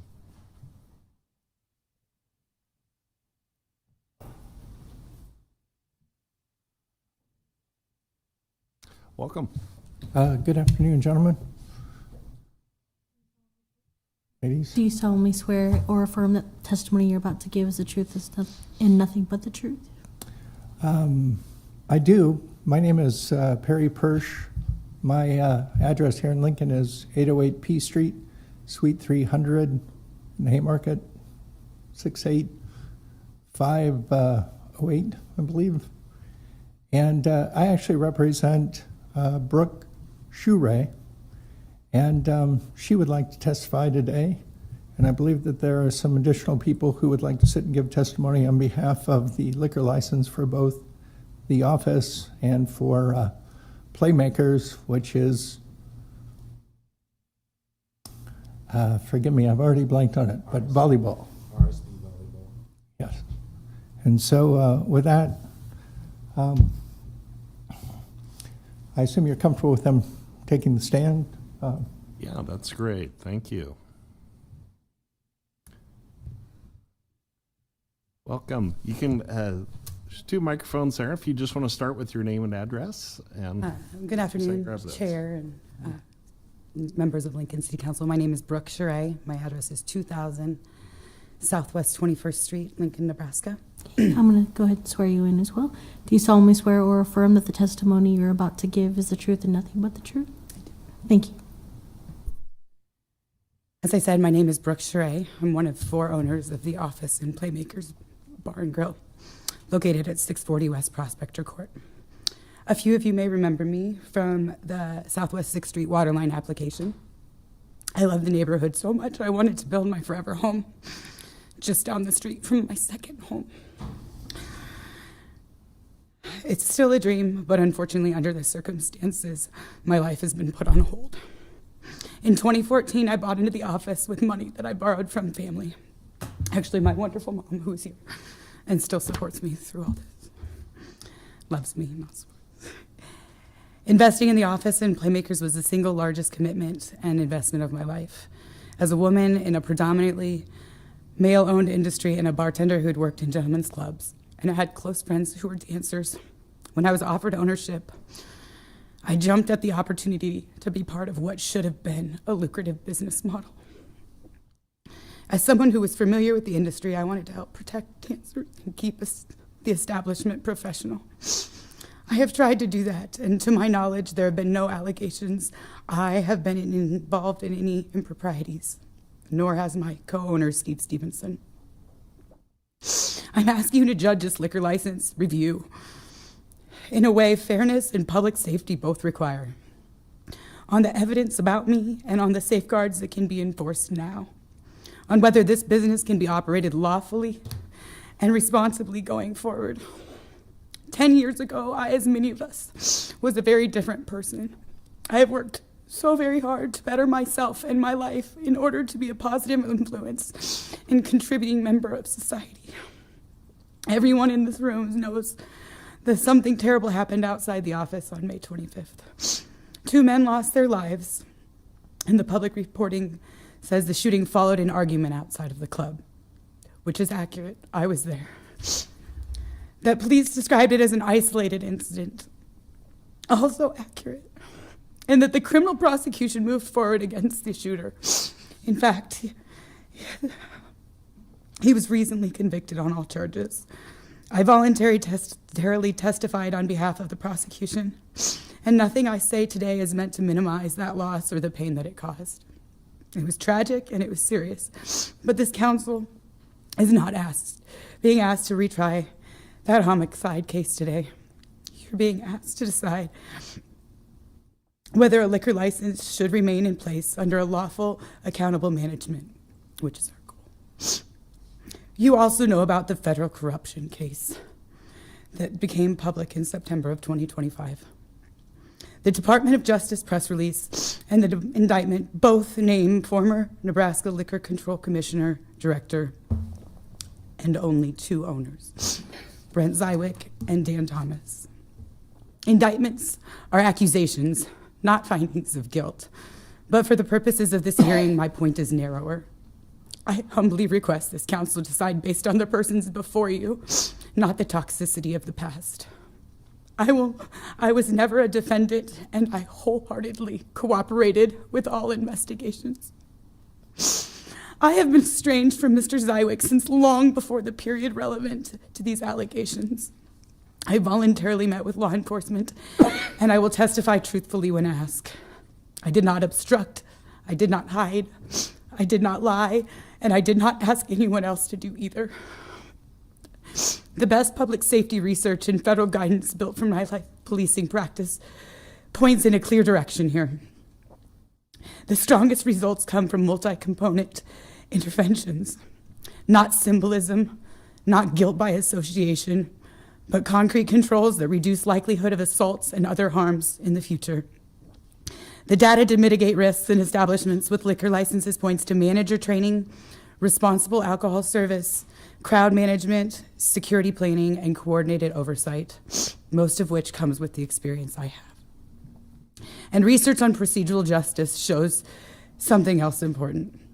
Communities are more likely to trust, cooperate with, and comply with lawful authority when decisions are made fairly, neutrally, and on the actual facts of the individual case, not on collective blame. That is why I'm not asking you for leniency. I'm asking you for an evidence-based decision. Excuse me. If you believe additional safeguards are warranted, impose them, such as the immediate removal of Brent Zywick and Dan Thomas from the license. I noted in 2014 I bought into the office. In 2016, I bought an uninsurable house for Mr. Zywick, and I have not trusted him since, nor had a civilized conversation. But that's another matter. In any case, the council's own public material shows that it makes liquor license recommendations to the State Liquor Commission. It has approved licenses with conditions such as responsible beverage manager training, valid server permits for all employees, full compliance with city and state regulations, and a clean first year with no violations. I am asking you to hold this business to measurable standards, and I am prepared and committed to be held to them as well. If the question is what makes Lincoln safer, the answer is not to pretend that safety is achieved by guilt by association. Safety is accomplished by experienced leadership, clear responsibility, enforceable conditions, and visible accountability. If our license remains, it should remain with strict expectations. Trained management, experienced staff, written security protocols, preserved video, cooperation with law enforcement, prompt incident reporting, and zero tolerance for violations. Those are real protections. Those are protections that you can enforce, and I am willing and happy to assist you. Since the indictment of Zywick, there have been no incidents to my knowledge and no tavern reports. Myself and the dancers have expressed relief that the dictatorship has finally ended. I understand the concern in this room. I understand why the headlines make this so difficult, and I share the frustration. But the rule of law matters most when the pressure is highest. A fair city does not revoke a person's livelihood because of guilt by association, and a safe city does not confuse public anger with sound policy. And a just counsel does not stop at asking who is easiest to blame. It asks who can be held responsible, under what conditions, and with what protections for the public. I'm asking you to make that principled decision today. Judge me on my own conduct. Judge this application on the safeguards that can be put in place now. Judge this matter on what would best protect Lincoln going forward. If you believe conditions are needed, impose them. If you believe monitoring is needed, require it. But please do not deny this license based on allegations centered on other people and other conduct that I could never control. I sincerely and respectfully ask for your support. Thank you for your time. Thank you. Council, do we have any questions for Ms. Charette? Councilman Duden? What do you mean by dictatorship? Brent made decisions without anybody else's input frequently and went rogue. While you were the owner?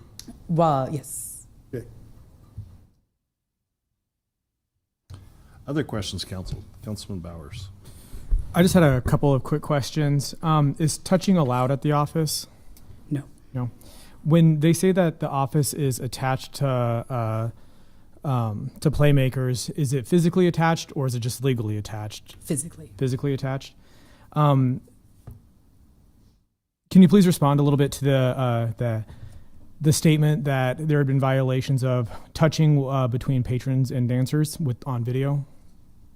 In reference to the night of the shooting? Correct. Our bouncers are supposed to be monitoring the dance rooms at all times and putting a stop to it. Since Steve has been back in management, he has been more diligent about training the bouncers to be on top of it. Have any of your bouncers or your dancers been discharged due to the touching? Yes. Okay. What you mentioned that there was some training on the bouncers. Are there any other safeguards or precautions put in place to the statement or concerns of trafficking? We have put up signs that the girls can, for women who don't speak English as well, in the dressing rooms and the bathrooms, that has a QR code that they can scan and a number that they can call if they are being trafficked, I guess. And then the last question that I had, so I noticed that there's BSR and RSB. I'm just kind of curious, and if any of the other owners are planning on coming up and providing comment also, can you help me understand the difference between BSR and RSB and why it's just not like one entity doing business as? Well, it's two separate businesses. So Playmakers is a volleyball bar, and the office is a gentleman's club. They've been owned by different owners at separate times. I've seen 3 to 4 different ownership changes at the office prior to Brent being my co-owner. Okay. I had worked for several other owners before that. Okay, thank you. Yes. Council, other questions? Appreciate it. Thank you. Are there other licensees that would like to? Yeah, I would like Steve Stevenson to return, and I feel like he may have been constrained previously in light of the officer being in front of us as a witness, and I wanted to give him an opportunity then to speak freely and give his testimony. Certainly. Let's say my name again. Why don't you just okay? Steve Stevenson again. Okay, so this is me testifying for myself for the business. So we do have 29 cameras in the place. Okay, it's more cameras than any other bar in the entire state. Okay, and it's for safety reasons. Right now, we have 3 to 4 bouncer managers on staff. Okay, now. Anytime any visual evidence of somebody touching my dancers, it's immediately addressed. Okay, now does it happen where somebody is not seeing it? It happens. You know what I mean? So you have patrons that come in and they want the entertainer to dance for them, and they're told everywhere there's no touching. It's a no touching club. Okay, so the guys will sit there with their hands here. Okay, on a couch, right? Like I'm watching this. I just want to kind of give you an idea how it works, right? So the cameras are watching the girls. Anytime somebody sees something that's not supposed to be happening, whether they're touching them or they're passing off some kind of substance, they're both removed from the room, and then the patron is usually removed from the business. Okay. When the shooting occurred, right, we gave the video evidence to the people, to the police, right, voluntarily, no problem at all. They didn't need a warrant. Okay, if I'm going to be able to look at this camera 24/7, I'm sure I'm going to find some violation or two. I really am. I mean, it's impossible to monitor it 100% of the time. Anytime we see any violation, it's immediately addressed and it's taken care of. Now, I know for a fact, since I've been there's been no sex trafficking, no prostitution. Anytime I hear of anything like that, the dancer is removed from the business. Like if there's some guy asks her to do something somewhere else, it's immediately addressed, and that dancer no longer works for us. What they do is they go to the Foxy instead, where there's no cameras.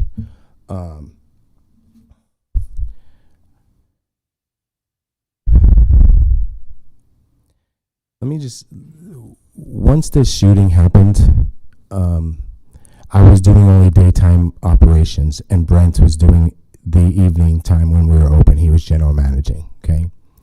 I actually, once the indictment happened, they were both removed. Dan Thomas and Brent Zywick, I don't mean to repeat myself, were removed. They're not even allowed on property, okay? I am now there 6 days a week, 60 hours a week. Brooke is there 3 nights a week. We have security. We have 7 security officers that work for us, and we even just put them through a active shooter training video from the FBI. I mean, we've never had any kind of incident inside the business like this, but since it happened outside, we felt that it would be a good idea to show this type of training. I will say that it is my main source of income. This is my job. This is how I pay my rent and bills and support my family. Without it, I'm going to have to look for a new job, basically. So again, I just wanted to let you know that once the Brent Zywick and Dan Thomas were removed, the new regime is here, and it is running professionally without any problems at all. I have not had to remove anybody from the building in the last 6 months. I would say maybe one person over being a little bit stupid, but otherwise everything is running nicely. I welcome anyone from the council to come and have a drink and see how the place is being operated. And that's it. Thank you. Council, any questions? Councilman Bowers. I guess the only question that I have is, I hear the phrase like dictatorship and regime, but I mean, there was more than just one owner, right? So I'm trying to understand, like, if there was multiple owners, then why was a section of folks able to control things without the control of the other owners? Right, because you have Dan Thomas was general managing down at the night before, and Brent Zywick was managing down at the office. Okay, I was doing all of the daytime stuff, the deposits with bank. This is a nighttime business, 3 to 2. So if you work until 2 a.m., you're not likely to get up at 8 o'clock in the morning to let the beer guys in or to let, to operate the business during the daytime. So that was what I was delegated to do, which worked out good for the time with COVID because I'm like immunosuppressed. I can't get sick. So a lot of what was going on, the other owners didn't have any, we didn't know. We had no idea what was going on.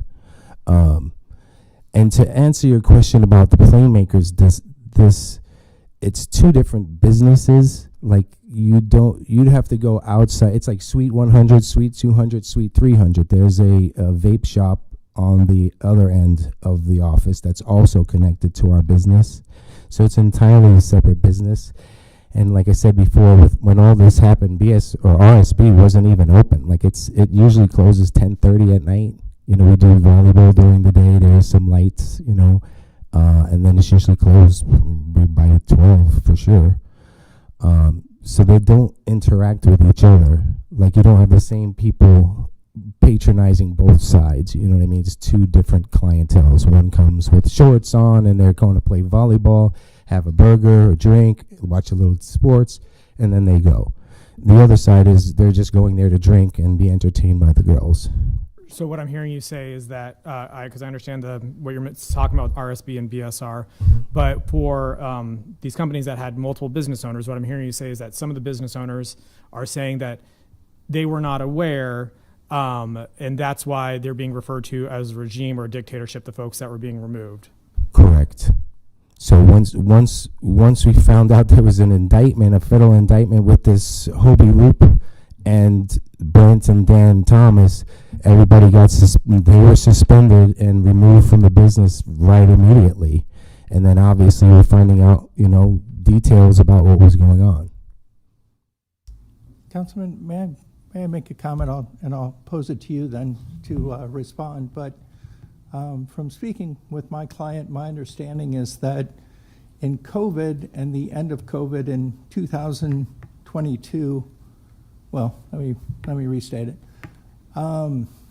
Due to a medical condition, as a result of COVID, you gave up management of the office. That is correct. And that when the officer testified as to the tavern reports being initiated, that was roughly in the beginning of 2022 when Mr. Zywik was general manager of the place, yes. Okay. So prior to that period, when you had been general manager of the office, were there tavern reports? No, it wasn't. I mean, in the entire entity before that, so call it from like 2010, when we first got the license, to 2019, when COVID happened, I want to say there was 2 tavern violations in the entirety of time when I was there, if that's your question. Okay. And then when did you and Miss Sheree, when did you resume management of the office? Right. So for me, it was when the 2 gentlemen were shot in the parking lot. It happened, and I was home and sleeping, and was there at the business within 22 minutes to handle it and deal with the police. I was there, and I was shocked that it happened. And since that point is when basically I came now to run the company again during open hours. And since that time, have there been any tavern reports? My understanding is there's not been any tavern violations, no.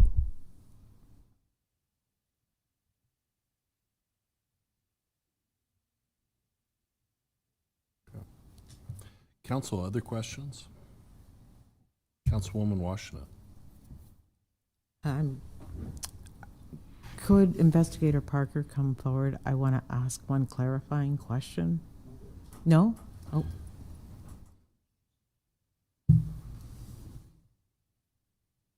I think it's best procedurally to stick with the witnesses that are in front of us. There'll be an opportunity probably to ask further questions of Investigator Parker after that. Thank you. Council, any questions right now of the current witnesses? Councilman. Thank you, Steve, for coming forward. I appreciate you guys. I'm struggling a little bit with the interchangeable use of owner and manager. Oh, well, yes. Who, okay. So I am the owner, or one of the owners, and I am currently now general managing the business. How long have you been one of the owners? Since, I want to say 2010. And I was general managing from that point up until about 2009 when COVID hit. And then I went to daytime stuff only. I might have been in the business through there maybe 3 or 4 times during that whole nighttime stuff. You're saying you are always the owner, but day-to-day managing different shifts at different times of the year. Correct. What happened is once COVID hit, we switched, and Brent became the general manager, and Dan was the general manager of the Night Before Lounge. Thank you. Council, other questions? I have one or two. All right. With the Nebraska Liquor Commission, you have to file paperwork for your business, right? Yes. And you have to identify with them who are the owners. That's correct. Okay, who is currently identified as the owners with them right now? In which With the office? Okay, so the office is currently Brooke and I, and Dan and Brent are disassociated. Now, I say that because that's a legal term, right? This is what my lawyer has told me, that it is acceptable to remove somebody from a business. You can disassociate them, being as they were a detriment to the business. So they're not receiving any financial benefit. They don't get to come to the business. They're not even allowed on property. Who is identified as owners of the business with the Nebraska Liquor Control Commission? Currently, it's the four of us right now. It is being rectified on the RSB side.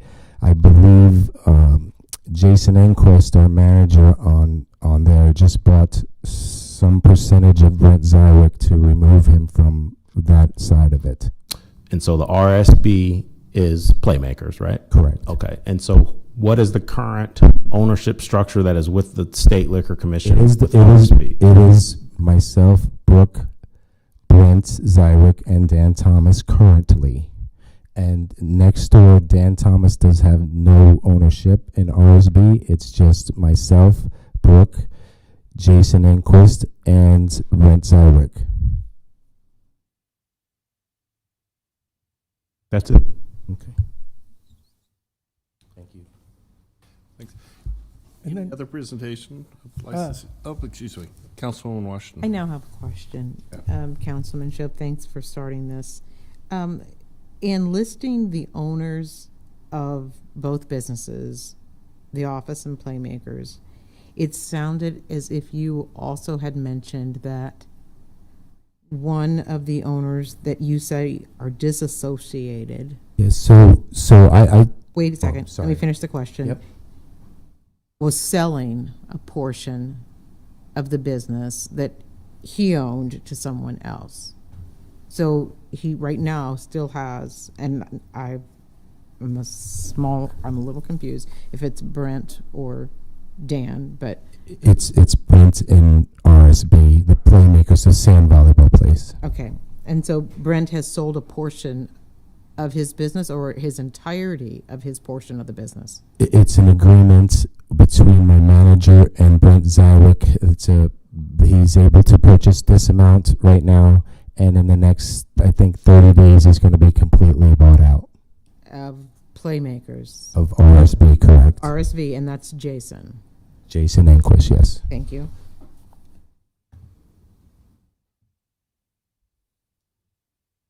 Council, other questions?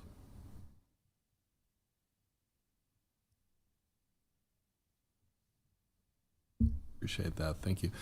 If I may try and address a little bit of that, and I confess that hasn't been my focus, although working in business law for a long time gives me a little bit of insight. And speaking with my client, my understanding is that Mr. Zwiak and Mr. Thomas have pled factually innocent to the allegations and are interested in protecting what would be their interest in both the RSV and the Office Gentlemen's Club.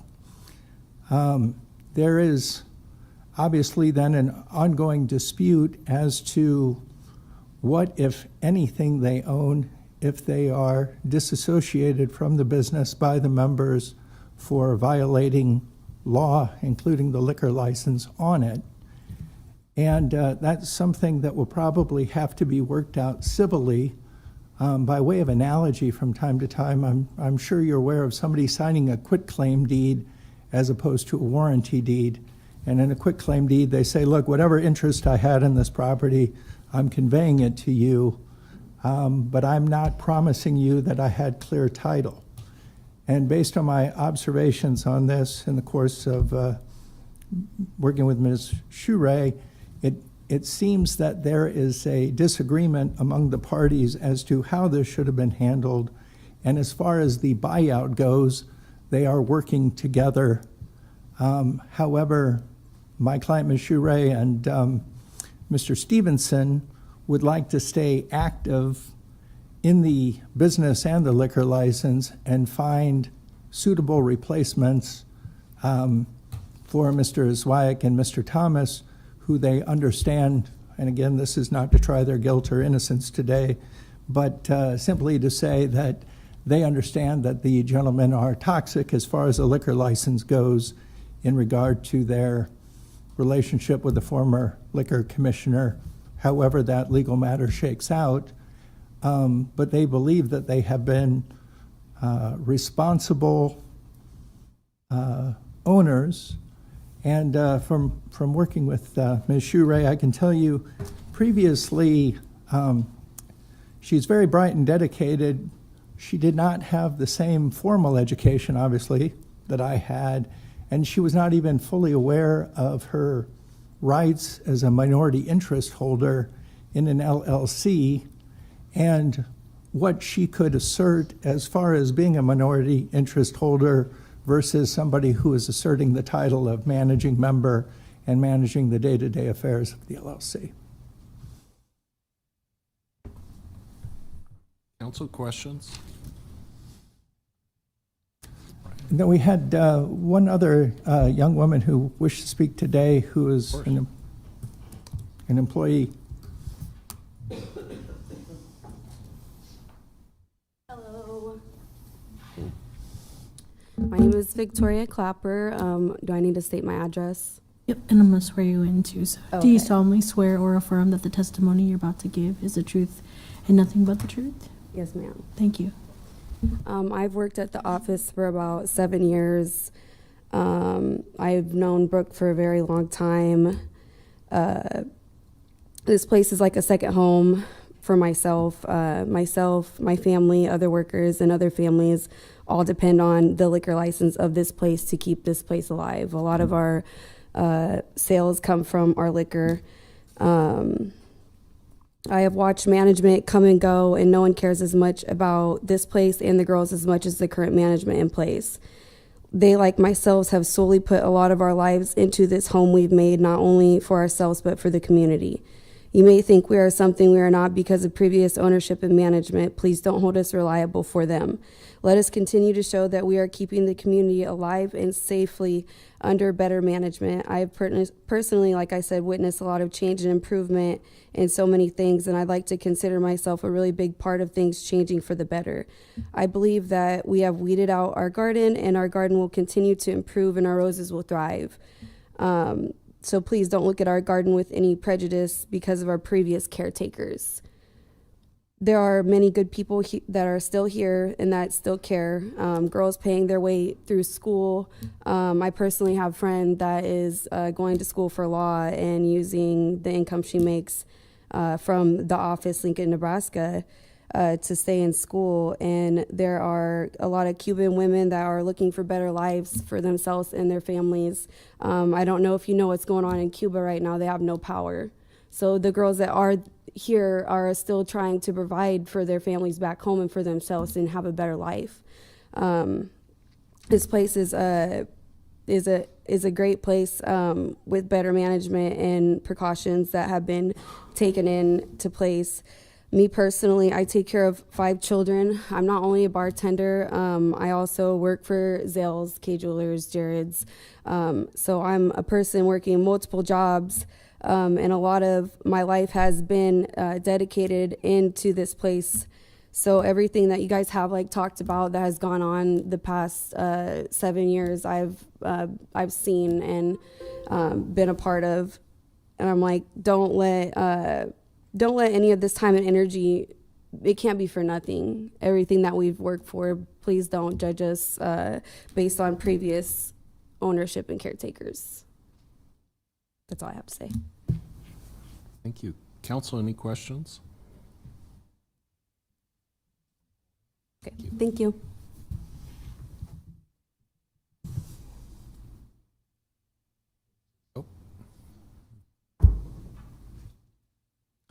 Welcome. Hello. Do you solemnly swear or affirm that the testimony you're about to give is the truth and nothing but the truth? Yes. Thank you. Yes. Jason Enquist, 4405 North First Street. All right. Good afternoon, members of the council. My name is Jason Enquist. I serve as the general manager of Playmakers, and I am responsible for the day-to-day operations, staff oversight, and enforcement of our policies and procedures. I appreciate the opportunity to speak with you today, and I take this matter very seriously. I want to again begin by acknowledging the concerns raised in the resolution. We understand the city has received reports regarding activity associated with the neighboring business, the office, and the surrounding area, and we respect your responsibility to protect public safety and uphold the standards of the Nebraska Liquor Control Act. However, I do want to be clear, Playmakers is its own establishment. We have our own staff, our own policies, our own day-to-day management, and while there may be some overlap in ownership structure, the operations, expectations, and culture at Playmakers are distinct and independently run. We do not condone any illegal activity at Playmakers. We take consistent steps to maintain a safe, controlled, and compliant environment. This includes staff training, active monitoring of our premises, cooperation with law enforcement, and addressing any issues quickly and responsibly. Regarding the incidents referred to in the resolution, particularly those that occurred outside or in shared areas, we want to emphasize that we do not control public or adjacent spaces. Additionally, those incidents occurred after Playmakers had closed for the evening. That said, we still make every effort to be part of the solution by working with law enforcement and taking proactive steps within our control to promote safety for our patrons and staff. We recognize the seriousness of any suggestion that we are not fit to hold a license, and we respectfully disagree with that conclusion. Our record at Playmakers reflects a business committed to operating within the law and responding appropriately to concerns. Playmakers also serves as a recreational space for the community. From April through October, we host organized sand volleyball leagues. Those bring over 1,000 participants a week through the doors. Many come primarily for these leagues and the community environment they create, and we take pride in providing a safe place for that activity. We already have over 150 teams registered for the upcoming season, and this is an important part of the community we serve. Finally, to the extent of the council's concerns related to ownership, I know the others hinted at this. I did recently, last week, buy shares from Mr. Zywick. His ownership percentage is now below 25%, and I do have a 90-day plan to completely remove him from. This is strictly for RSB volleyball. I don't do anything over at the office. But I do plan on buying out all the rest of his shares to remove him entirely from the business within the next 90 days. And he is still on the liquor license. I have reached out to the Liquor Commission to see what we need to do to get, I'm not currently on there as I just purchased these shares last week. I have reached out to the Liquor Commission to see what we need to do to get this taken care of and get him off the license. So with that, I'm willing to answer any questions you guys might have. Council, what questions do we have? Councilman Shob. Thank you, Mr. Chair. Thank you for coming forward. I appreciate that. Help me understand the ownership again. You're a newly attached owner finishing a contract with one of the previous owners. Correct. So would you list the names of all the owners that are currently on the liquor license? So on the liquor license at RSB Volleyball, we currently have Steve Stevenson, Brent Zywick, and Brooke Sheree. And I believe I do some book work for the office. They are currently listed with Steve Stevenson, Brent Zywick, Brooke Sheree, and Dan Thomas. And Jason, right? Yes. And do you know when Miss Sheree became an owner? I think she said, but I didn't write it down. I want to say, I know she became an owner of RSB in 2015. I want to say the office, I'm not 100% sure on this. It was 2012, 2014. I understand. Thank you, Mr. Thank you. Yes. All right. Other questions? Councilman. Thank you, Chair Carlson. Can you elaborate on the extent of your involvement with BSR Inc.? Yes, I do. I run their payroll. So I do some bookkeeping for them. And then I also order dry goods. BSR Playmakers, we have a kitchen, all that stuff. So I have a Cisco account. So between the two businesses, I do all the ordering. That way it gets delivered to my side. And so I order their dry goods and I do their payroll. That is the extent of my association with them. Thank you. Other questions, council? All right, appreciate it. Thank you. All right, thank you. Oh, and then additionally, I would like to mention that if the council does still have concerns at the end of this hearing, I ask that you consider allowing us to operate under reasonable conditions or a probationary period rather than revocation. We're fully willing to work with the city and address any concerns to demonstrate that we can continue to operate this establishment responsibly. Thank you. All right. At this time, is there anyone from the public who would like to testify in support or against cancellation of this license?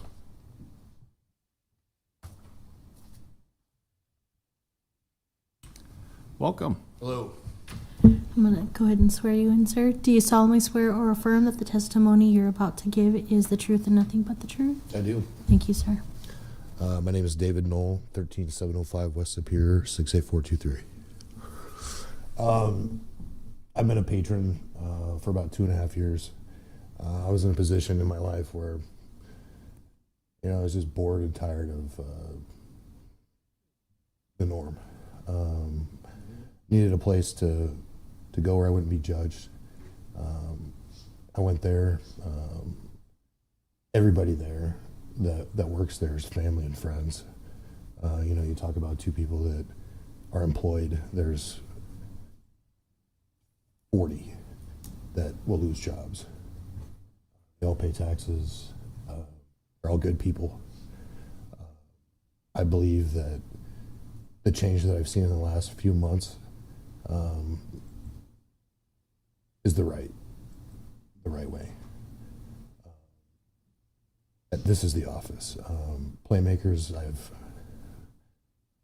he does a wonderful job with that place. It's I've shot pool leagues out of there. I've shot darts, sand volleyball, mud volleyball tournaments back in the day. Upstanding place. But I just think it's a loss to the community for some people. If this is removing the liquor license kills the whole thing for a lot of people. That's all I got. All right, thank you. Is there anyone else from the public who'd like to comment on this? If so, please come forward now. Welcome. Hello, sir. Thank you, council, for this opportunity. And we'll have the clerk swear you I'll in swear real you in, quick. sir. Do you solemnly swear or affirm the testimony you're about to give is the truth and nothing but the truth? Correct, I do. Thank you, sir. Again, thank you, council, for this opportunity. I'm here to speak on behalf of my friends, Steve's. And I'll just interrupt you. I'm sorry, one more time, sir. If you want to state your name and Oh. address first, that's all right. We'll begin, and then you can. Okay. begin, so. My name is Brady Wiebeck, Wiebeck. Address is 2834 South Folsom Street, number 2, 68522. I've been in Lincoln since 1971, when my father retired from over 30 years in the Air Force. So from about middle school on, I've lived here.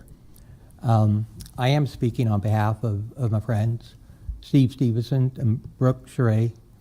I've known them both about 15 years now, and Brooke is like a daughter to me. I love her, I support her. I think she's getting a lot of good things done, and with Steve's involvement more in the business as management, not only do I think things are getting better there, but I've heard that from several of the dancers there. So I also am a patron of Playmakers. They are next door to each other, and they've got a great crew there. What has gone on is the Liquor Commission had a real bad actor, and this establishment had a real bad actor. I would just like to suggest a little more time. The state was able to get their bad actor out the door, and they are dealing with that. And I just think this establishment needs a little more time to get their bad actor out the door and get that resolved. And as Steve Stevenson has mentioned, there haven't been any incidents since this more hands-on caretaking of the office. So my plea is just basically for just a little more time to try to rectify things and keep it as a safe environment. Thank you. All right, thank you. Brady. Any questions? Thank you so much. Is there anyone else from the public who'd like to comment? Welcome.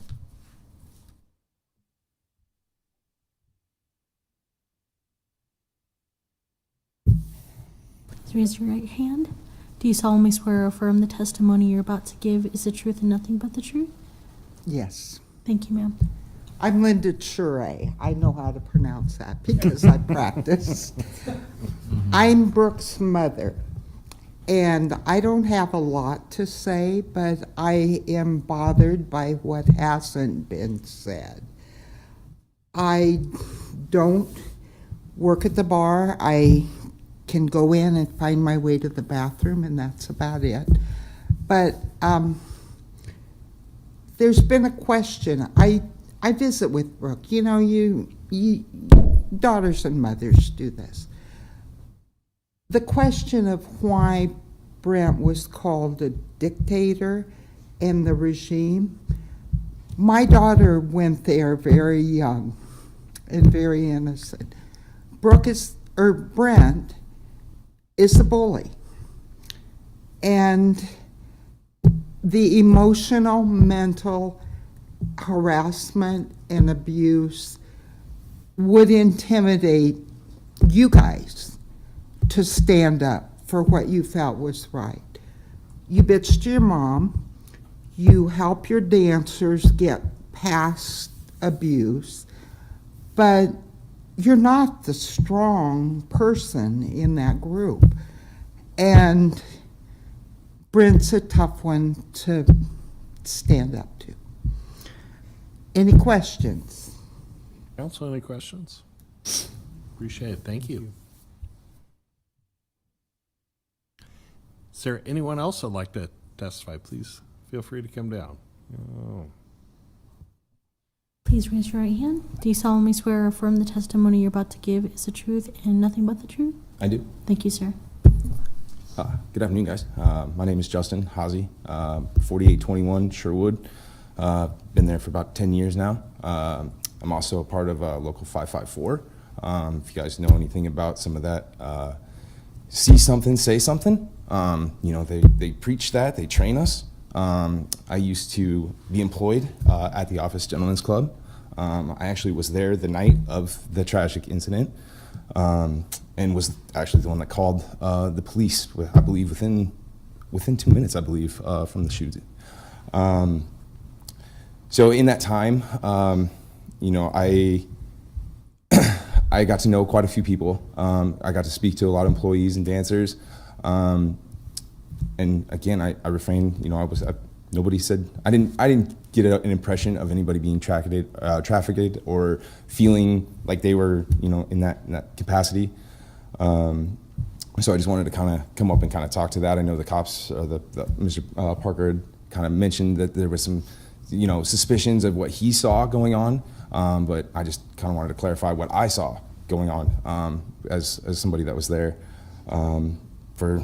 since about 2020 that I found myself there. So, and I think I just also wanted to touch, I don't know if I'm oversharing on and no excuse, but mentioned with that night, a tavern violation. No excuse again, but technical difficulties. I don't know if Mr. Parker was aware, but I definitely spoke to the police officers that night and ran footage back. We had issues with our cameras. made it very difficult to police as heavily as we would like, as we had to do a lot more hands-on on the floor watching. So I just kind of wanted to kind of give you guys an idea of, at least to that particular violation, to a little bit of an understanding of what was going on. So, yeah, that is, you guys have any questions for me? Council, any questions? Councilwoman Washington. Thanks for coming forward. Sir, are you saying that you were a bouncer at Yes, the office? correct. Okay. Yes. Are you still a bouncer at the office? I am no longer, no. I can, Ms. Sheree, that just spoke, was not incorrect. She's not just a mother trying to stand up for her daughter. So there was a lot. I think a lot of people could testify to Brent's behavior and his level of power that he could have over you. I know I felt it. Like I said, I was there employed for a few years. I had an occasional interaction with him that was I tried to avoid as much as possible. I'll just put it that way. Okay. Thank you. Mm-hmm. Council, any other questions? Appreciate it. Thank you. Thanks, guys. Is there anyone else from the public who'd like to comment? If so, please come forward now. Seeing none, Councilwoman Washington, did you want to ask Investigator Parker a few questions? Okay. Questions?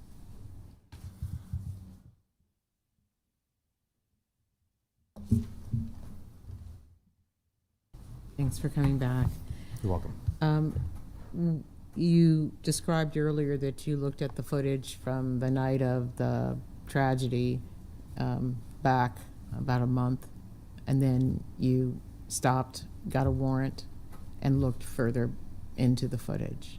Correct. Did you mention earlier that you saw an incident in 2020?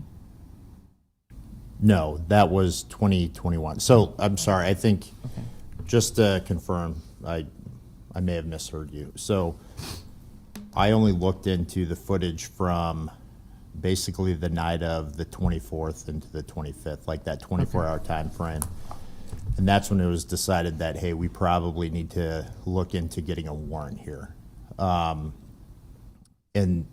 the reason why I enlisted the help of an investigator within the Special Victims Unit is, one, they are very much more technically qualified for this type of investigation.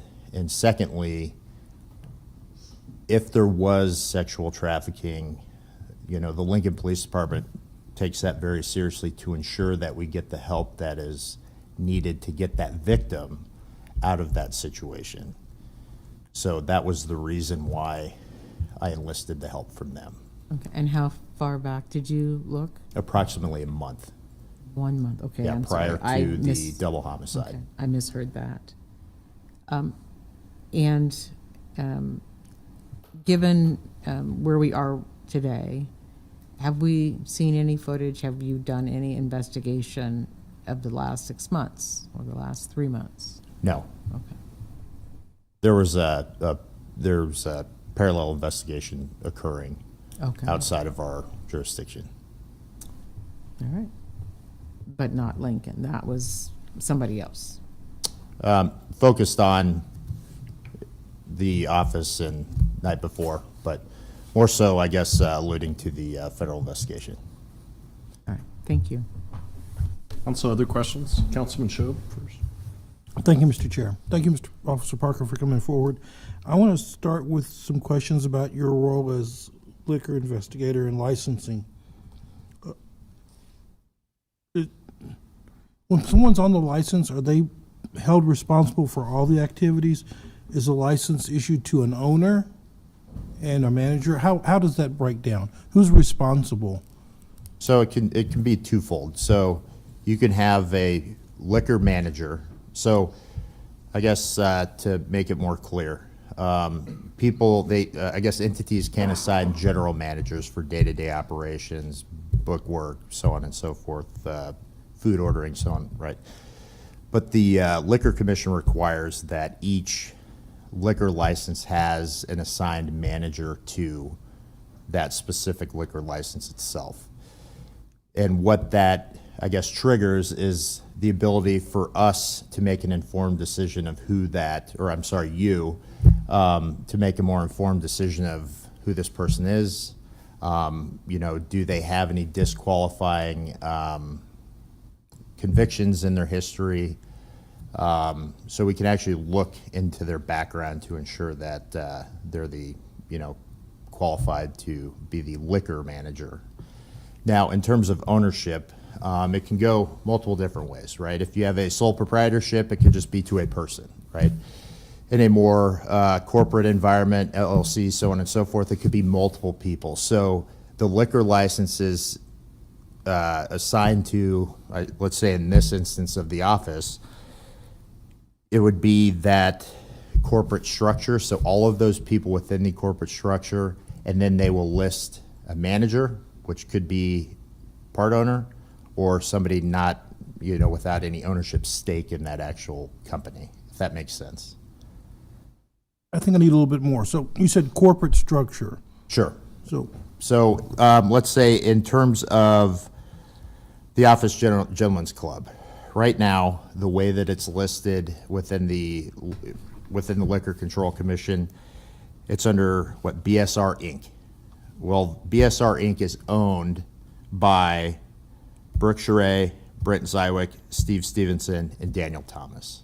So that license is issued or approved underneath that ownership structure, if you will, with Steve Stevenson being the approved alcohol manager of that license as it stands currently today. thank you, that was helpful. One more question. Early on in your testimony, you talked about, I wrote down a list of things that concerned you. So I wrote down controlled substances, touching, failure to notify, and firearm being displayed on the premises. Correct. Did I get that? Those are the concerns that you have and we as a city should be concerned about, those violations? Yes, sir. Thank you, Mr. Chair. Thank you. Other questions? If I may. Yeah. I think, go ahead. thank you. You mentioned, I think it's BSR, the ownership structure. The Playmakers, can you tell us the current ownership structure of Playmakers, which I think is BSR? RSB Volleyball. Yes, thank you. Yeah, so the current ownership structure as outlined or as approved by the Liquor Commission is Steve Stevenson, Brent Zywick, and Brooke Charay. And who is the manager, or did I miss that? Did you say that? I did not. Okay. The liquor manager, as approved by the Liquor Commission, is Steve Stevenson. Okay. And is it fair to say that the idea of identifying a liquor manager is that they would be responsible for the liquor, for managing the liquor of that business? That in compliance with the rules, regulations, state statutes, city code. Mm-hmm. And then that person who's identified, is that person the, would that be a person that you or the Liquor Commission would contact? Yes. If there were concerns about Correct. liquor license? Okay.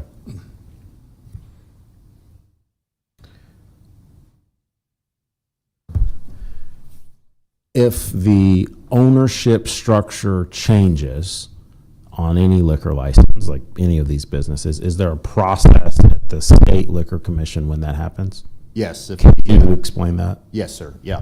So if the corporate ownership changes, so say in the case of Playmakers, RSB Volleyball Inc., it sounds like there is a buyout that has partially taken place.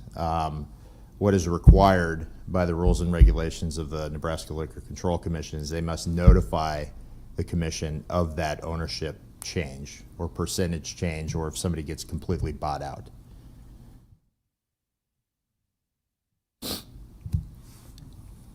And then does it require a hearing? Typically, I think the threshold is 20 or 25%. So if it's over the 20 or 25%, I apologize, I don't have it right off the top of my head. If there's a change of that amount, then it would trigger almost like a brand new liquor license that would come before you for approval or denial, and then approval or denial by the liquor commissioners. Okay. Thank you. And I think a couple other clarifying questions just on some things we discussed. Earlier you were asked about the time frame of the videos that you reviewed, right? And I'm going to say it again. I think you said April of 2024 to end of May 2024, around that time frame. That's correct. Okay.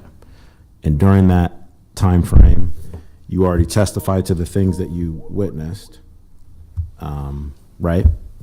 Correct. In generalities, yes. In generalities. Yes. Can you give council an idea of how many videos you watched? Could we maybe do a no less than? A no less than, maybe? Oh, no less than 100.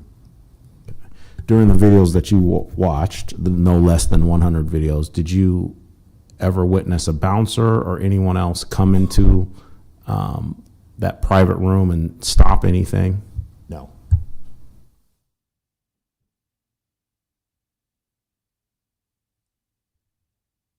And we're here today on a hearing to cancel the liquor license, right? Correct. If the liquor license is canceled, man, I'm not used to that. Does the business have to close? No. Can they stay open? Yes. Could they stay open but not sell alcohol? Yes.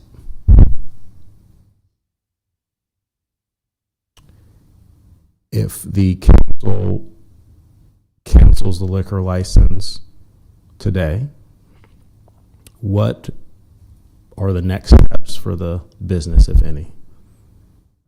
Well, if they... Could they appeal it to the liquor commission? Yes, they can appeal it to the liquor commission, or the commissioners, rather. Mm-hmm. And then from there, they could appeal it to the district court.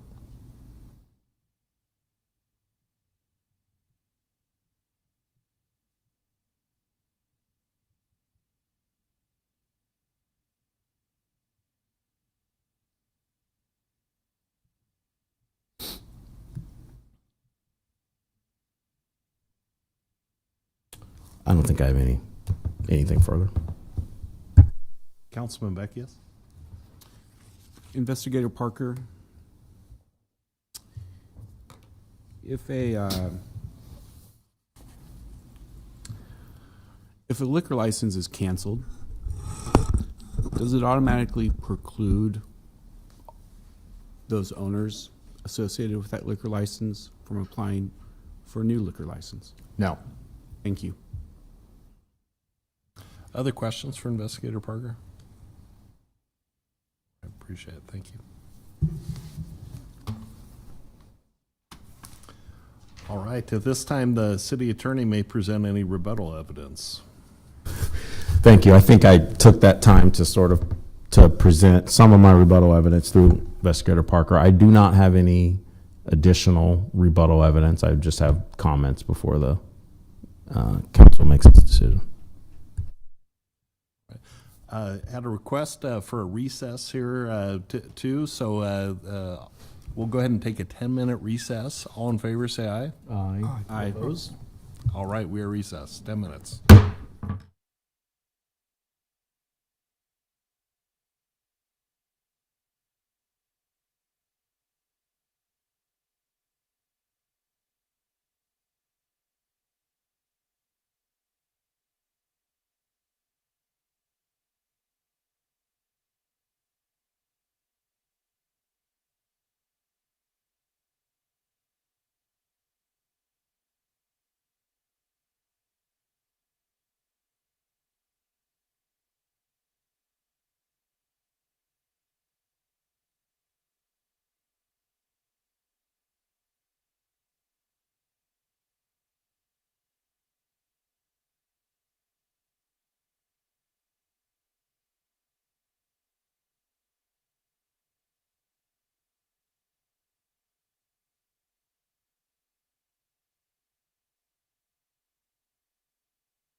All right.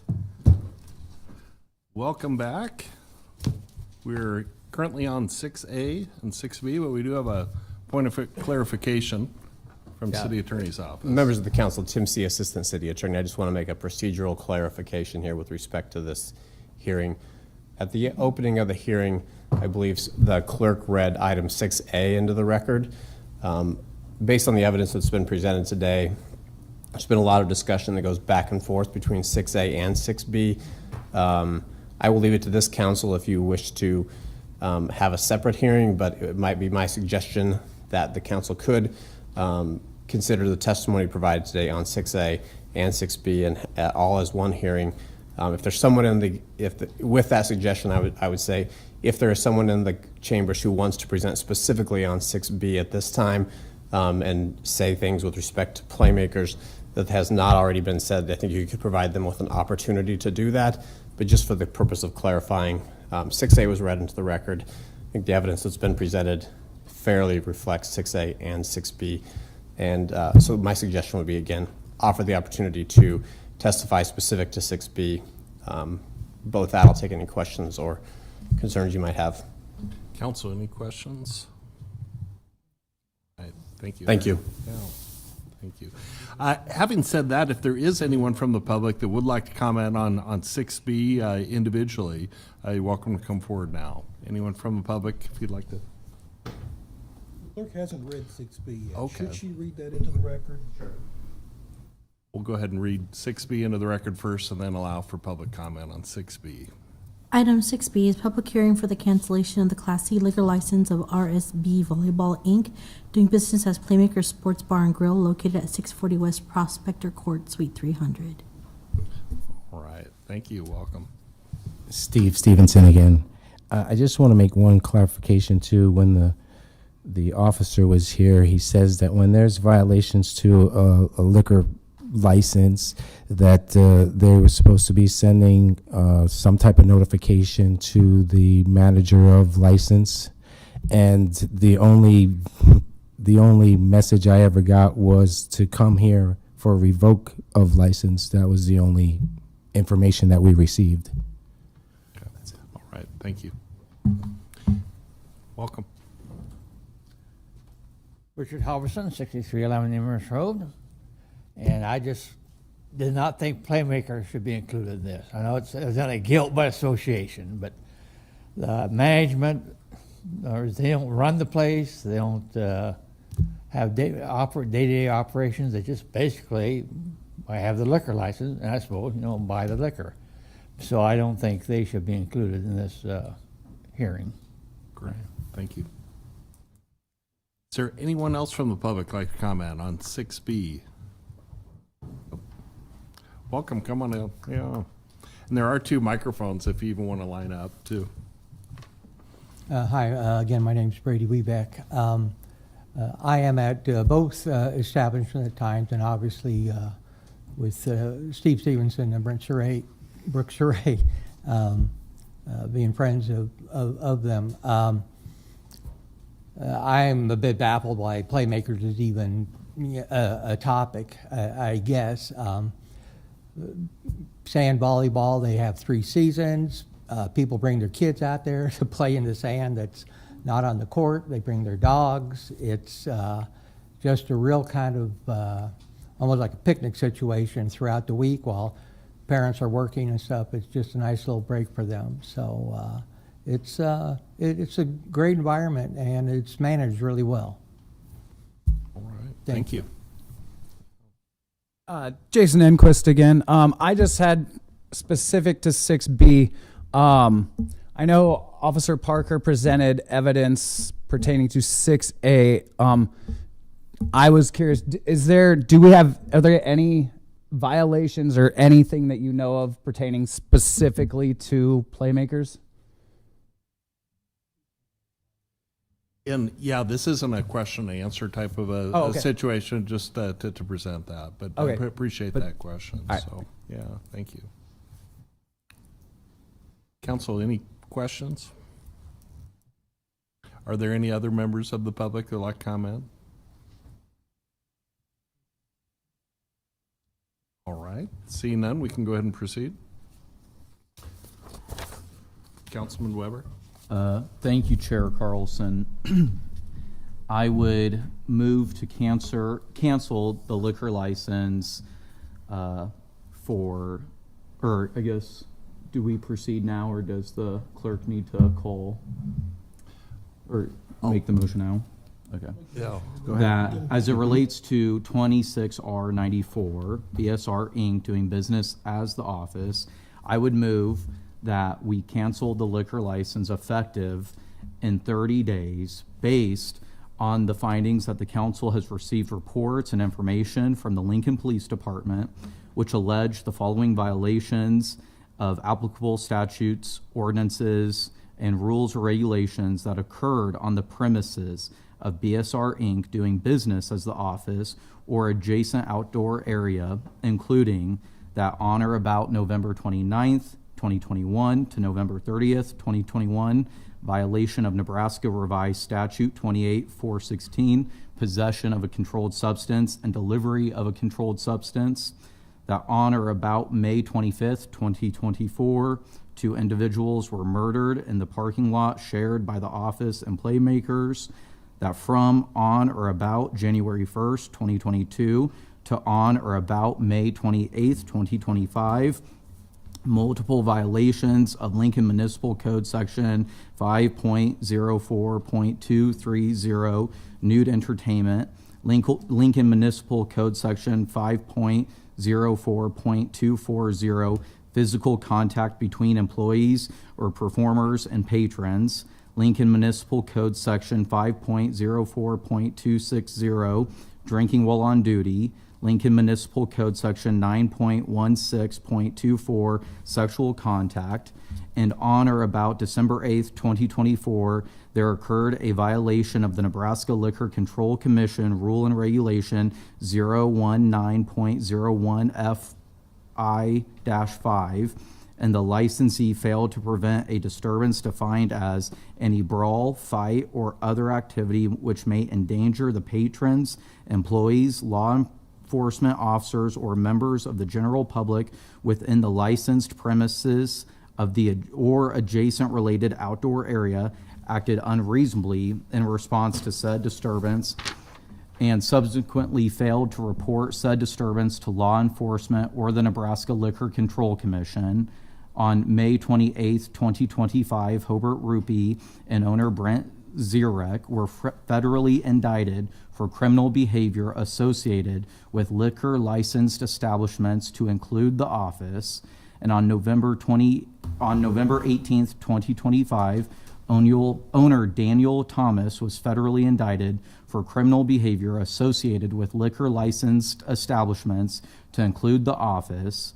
And on January 9th, 2026, the Nebraska Liquor Control Commission issued an order finding the application of the Night Before LLC doing business as the Night Before Lounge to not be fit, willing, and able to properly provide the services proposed, cannot conform to all provisions and regulations of the rules and regulations adopted pursuant to the Nebraska Liquor Control Act. At the time of that order, Steve Stevenson was an owner, manager, Brooke Segur was and Daniel Thomas were owners. Brent Zirek was a prior owner when some or all of the violations occurred.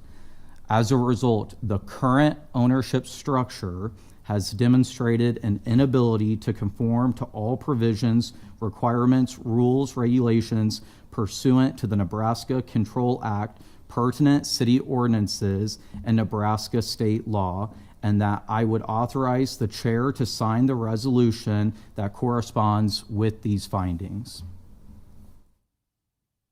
Second. Motion's made, seconded by Beckius. Any discussion? Seeing none, please call the roll. Beckius, Yes. Duden, Yes. Schob, Yes. Washington, Yes. Weber, Yes. Bowers, Yes. Carlson. Yes. Motion carried 7-0. Mr. Chair, I would make another motion as it Counselor. relates to 26R95 RSB Volleyball Inc. doing business as Playmaker Sports and Sports Bar and Grill. I would move to cancel the liquor license effective in the 30 days based on the following findings.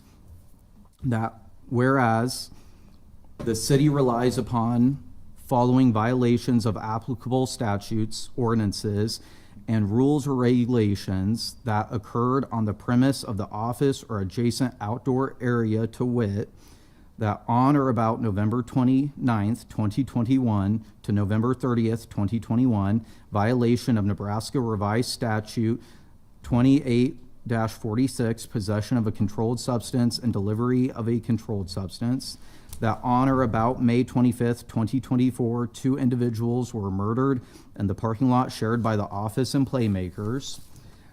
From or about January 1st, 2022 to on or about May 28th, 2025, multiple violations of Lincoln Municipal Code Section 5.04.230, nude entertainment, Lincoln Municipal Code Section 5.04.240, physical contact between employees or performers and patrons, Lincoln Municipal Code Section 5.04.260, drinking while on duty, Lincoln Municipal Code Section 9.16.240, sexual contact, and that on or about December 8th, 2024, there occurred a violation of the Nebraska Liquor Commission Rule and Regulations 019.01F1-5, that in that the licensee failed to prevent a disturbance defined as any brawl, fight, or other activity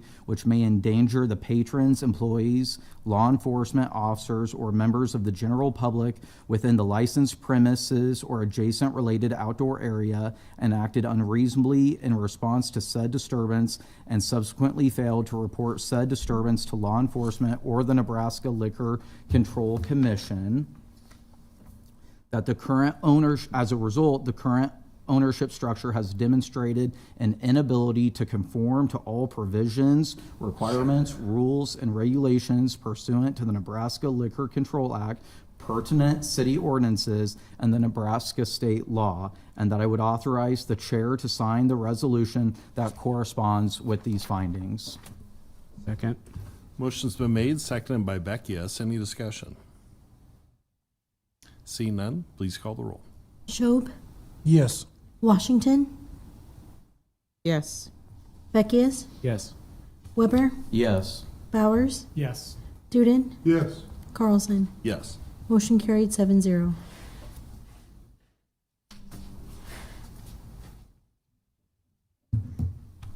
All right, Madam Clerk, we can proceed. That concludes section 6 of our agenda. Section 7 is ordinances, third reading, and related resolutions. I'll call item 7A. Item 7A is amending Lincoln Municipal Code, Chapter 20.06, Lincoln Building Code, to add a new section number 20.06.265, relating to section 406.3.1, classification of the International Building Code governing private garages and carports, introduced by Weber. So moved. Second? Second by Washington. Any discussion? Councilman Beckius. Just want to thank Planning Department for bringing this forward to help save dollars, especially in new growth areas, multifamily building, where owners are going to be able to secure firewall protection at the floor joists immediately above a garage instead of all the way to the roof, or excuse me, the bottom of the ceiling joists. Should save a fair amount of money. So, thank you. All right, any other discussion, council? All right, please call the roll. Weber, Yes. Schob, Yes. Duden, Yes. Beckius, Yes. Washington, Yes. Bowers, Yes. Carlson. Yes. Motion carried 7-0. Section 8 is resolutions. First readings are items 8A through 8F. Section 9 is ordinances. First reading and related resolutions is item 9A. And our pending list is items 10A through 10C. Move adjournment. Second? Second by Washington. All in favor, say aye. Aye. Aye. Opposed? Aye. Motion carries.